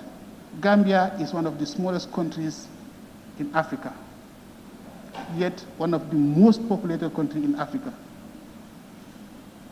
So we cannot allow our citizenship, we cannot just open the floodgates for everybody to come and become a citizen, automatically through birthright. Of course, the Constitution is clear. Nobody is barring anybody from acquiring Gambian citizens, and that's clearly stated. There are channels, there are legal ways of doing it through either registration or naturalization. So I don't see anything wrong with that, Honorable Speaker. And then there is also the issue of ministerial appointments being confirmed by the National Assembly, and so many people expressed dissatisfaction with this particular law when it comes into effect. But for me, this is complementarity between the executive and the judiciary, not necessarily politicizing the whole exercise. When the executive nominates people for the ministerial position, they are brought to the National Assembly for vetting and confirmation. for me, that is complementarity. We're not necessarily going to subject anything to politics. But because, definitely we do have a lot of different political parties represented here. So I don't think nobody is going to politicize it if indeed the nation's interest is important for us. We will not politicize that appointment. I'm going to keep it short, and then, Honorable Speaker, with the final note, I would just want to say that rejecting this draft constitution is going to be one of the fundamental failures of this National Assembly and this government. It's going to be a fundamental failure for this National Assembly and the government, and it is also going to be a lack of respect for the Gambians whose wishes and aspirations we say we are representing in the National Assembly. So, Honorable Speakers, I would urge each and every one of us to vote in favor of this draft constitution. On that note, Honorable Speaker, I beg to take my seat. Thank you.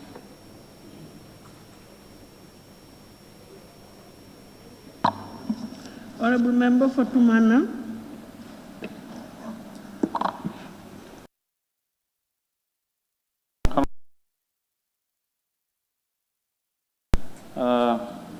I wanted to thank CR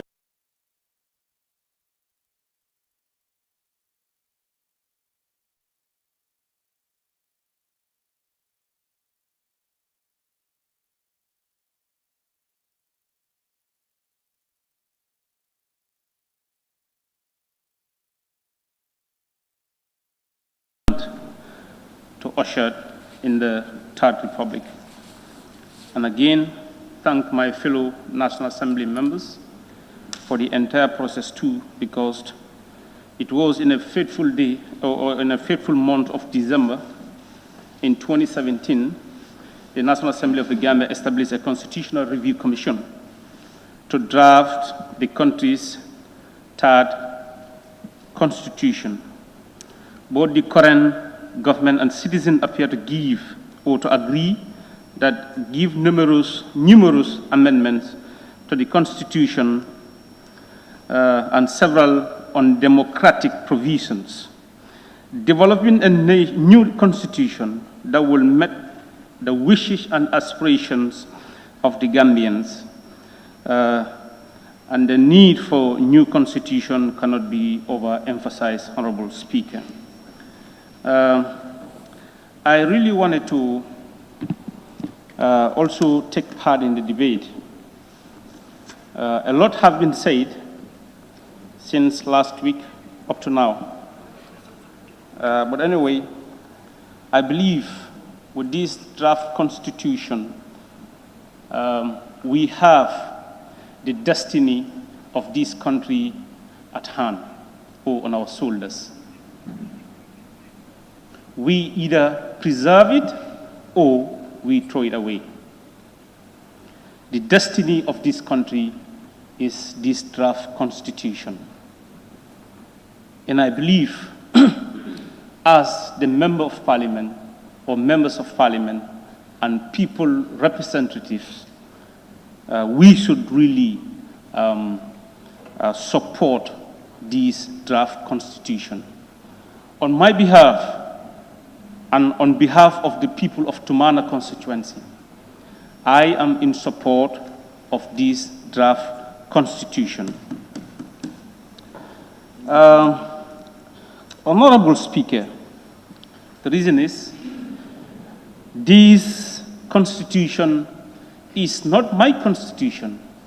It's not the constitution of this parliament.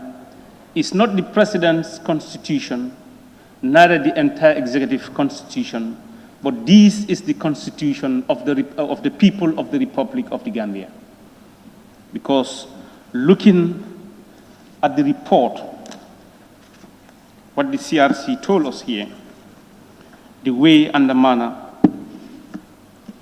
or the procedures that they followed to draft this constitution, that's the public consultations. That was very key, and we are all aware what has happened in this country.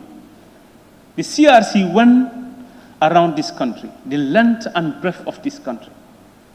You talk about the consultations in the Gambia, the face-to-face stakeholders consultations, focus groups discussions, face-to-face interviews, household surveys, public participation platforms.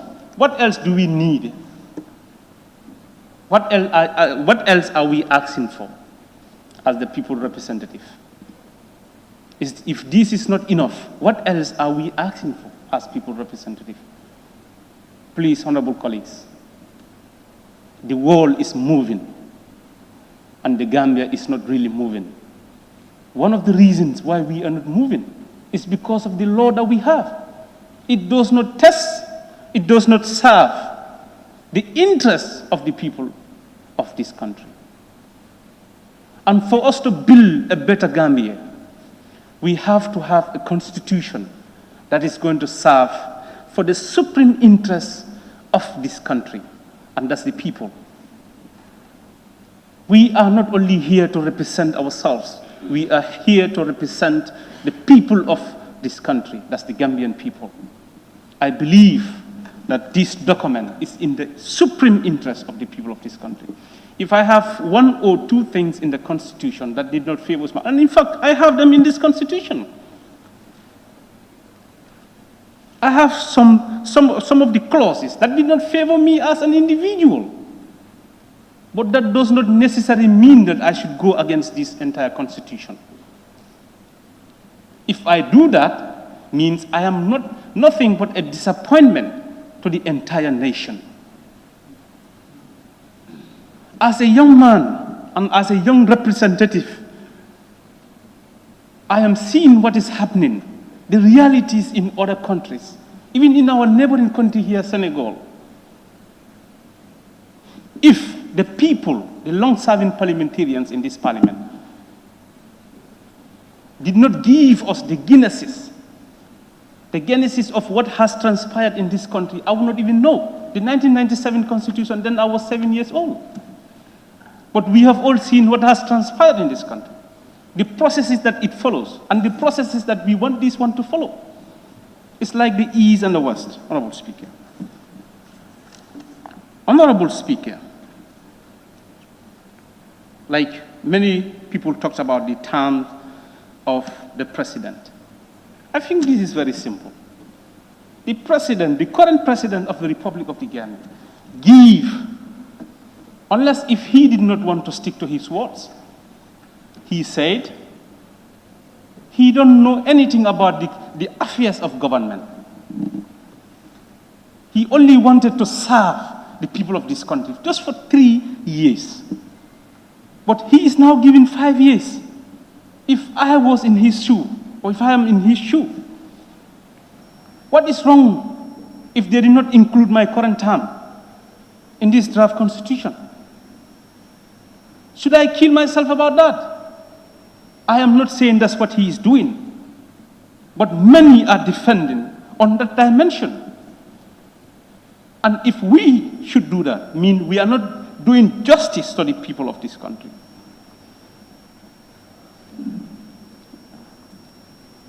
Today, a lot of people are following political parties.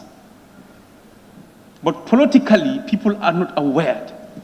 You go to this draft constitution and you compare it with the 1997 constitution, the NCCE 299, subsection 3.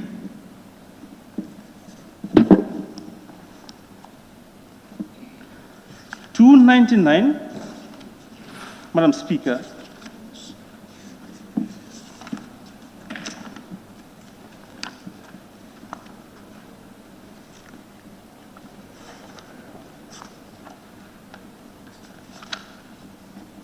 subsection 3.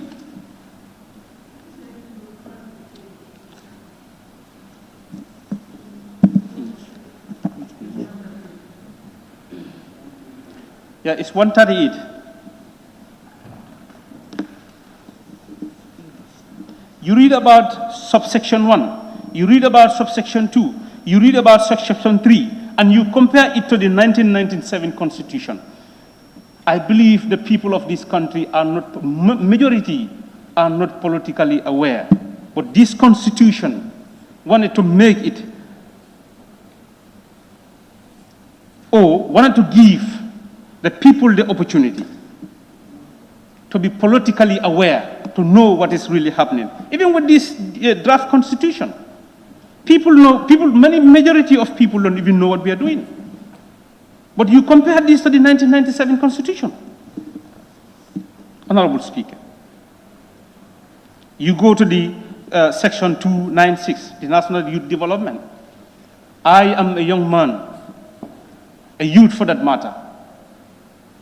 This Constitution has catered for me, different from the 1997 Constitution. I should not only just follow the ambience of politics. I should not just only be clapping. I should not also just only be singing and dancing. But I am catered for in this draft Constitution. You go to the political representation. The 10% of the youth has to be, for every political party, should have 10% representative in this National Assembly. I think this is something that has given the opportunity to young people of this country to come and represent themselves and tell the people the way and the manner they want to be ruled. You talk about women representation. This is a very good Constitution, Honorable Speaker. And I believe the people, the honorable members of this House will really support this Constitution to get to the people. Either they accept it or not, that's left to them. But we have to pass this Constitution to the people. Honorable Speaker, the amount of money spent in drafting this Constitution is huge.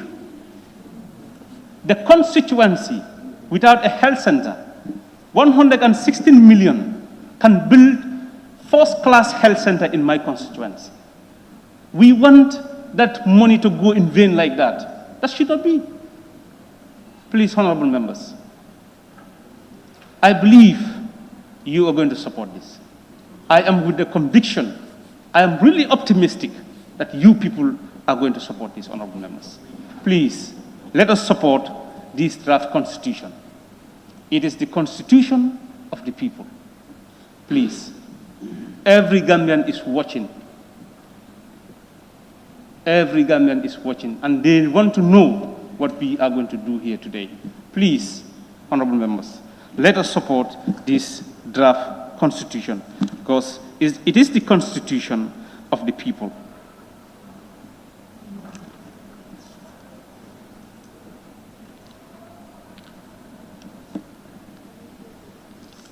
I think, Honorable Speaker, I wanted to buttress on certain points, but I think there is no need because majority of the members have spoken on those areas. So for that being the case, okay, the Section 157, I think this is very important. I am here representing the people of my constituents, who are Fulas, Mandinkas, Wolof, Sarahules, and any other tribe. But they really want to know what I am saying in this parliament. So to introduce a local language or national language in the parliament, to speak to them in the language that they understand, they know what I am saying. This constitution has catered for that. This is why I said this is the people's constitution, Honorable Speaker.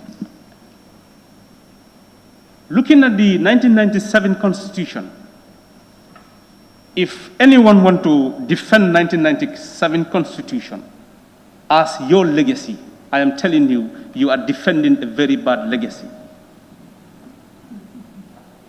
There are a lot of things in that 1997 Constitution that did not coupled with our current realities as a nation. On that note, Honorable Speaker, I want to thank you. Honorable members, we still have some more interventions, and it's almost getting to 2:30.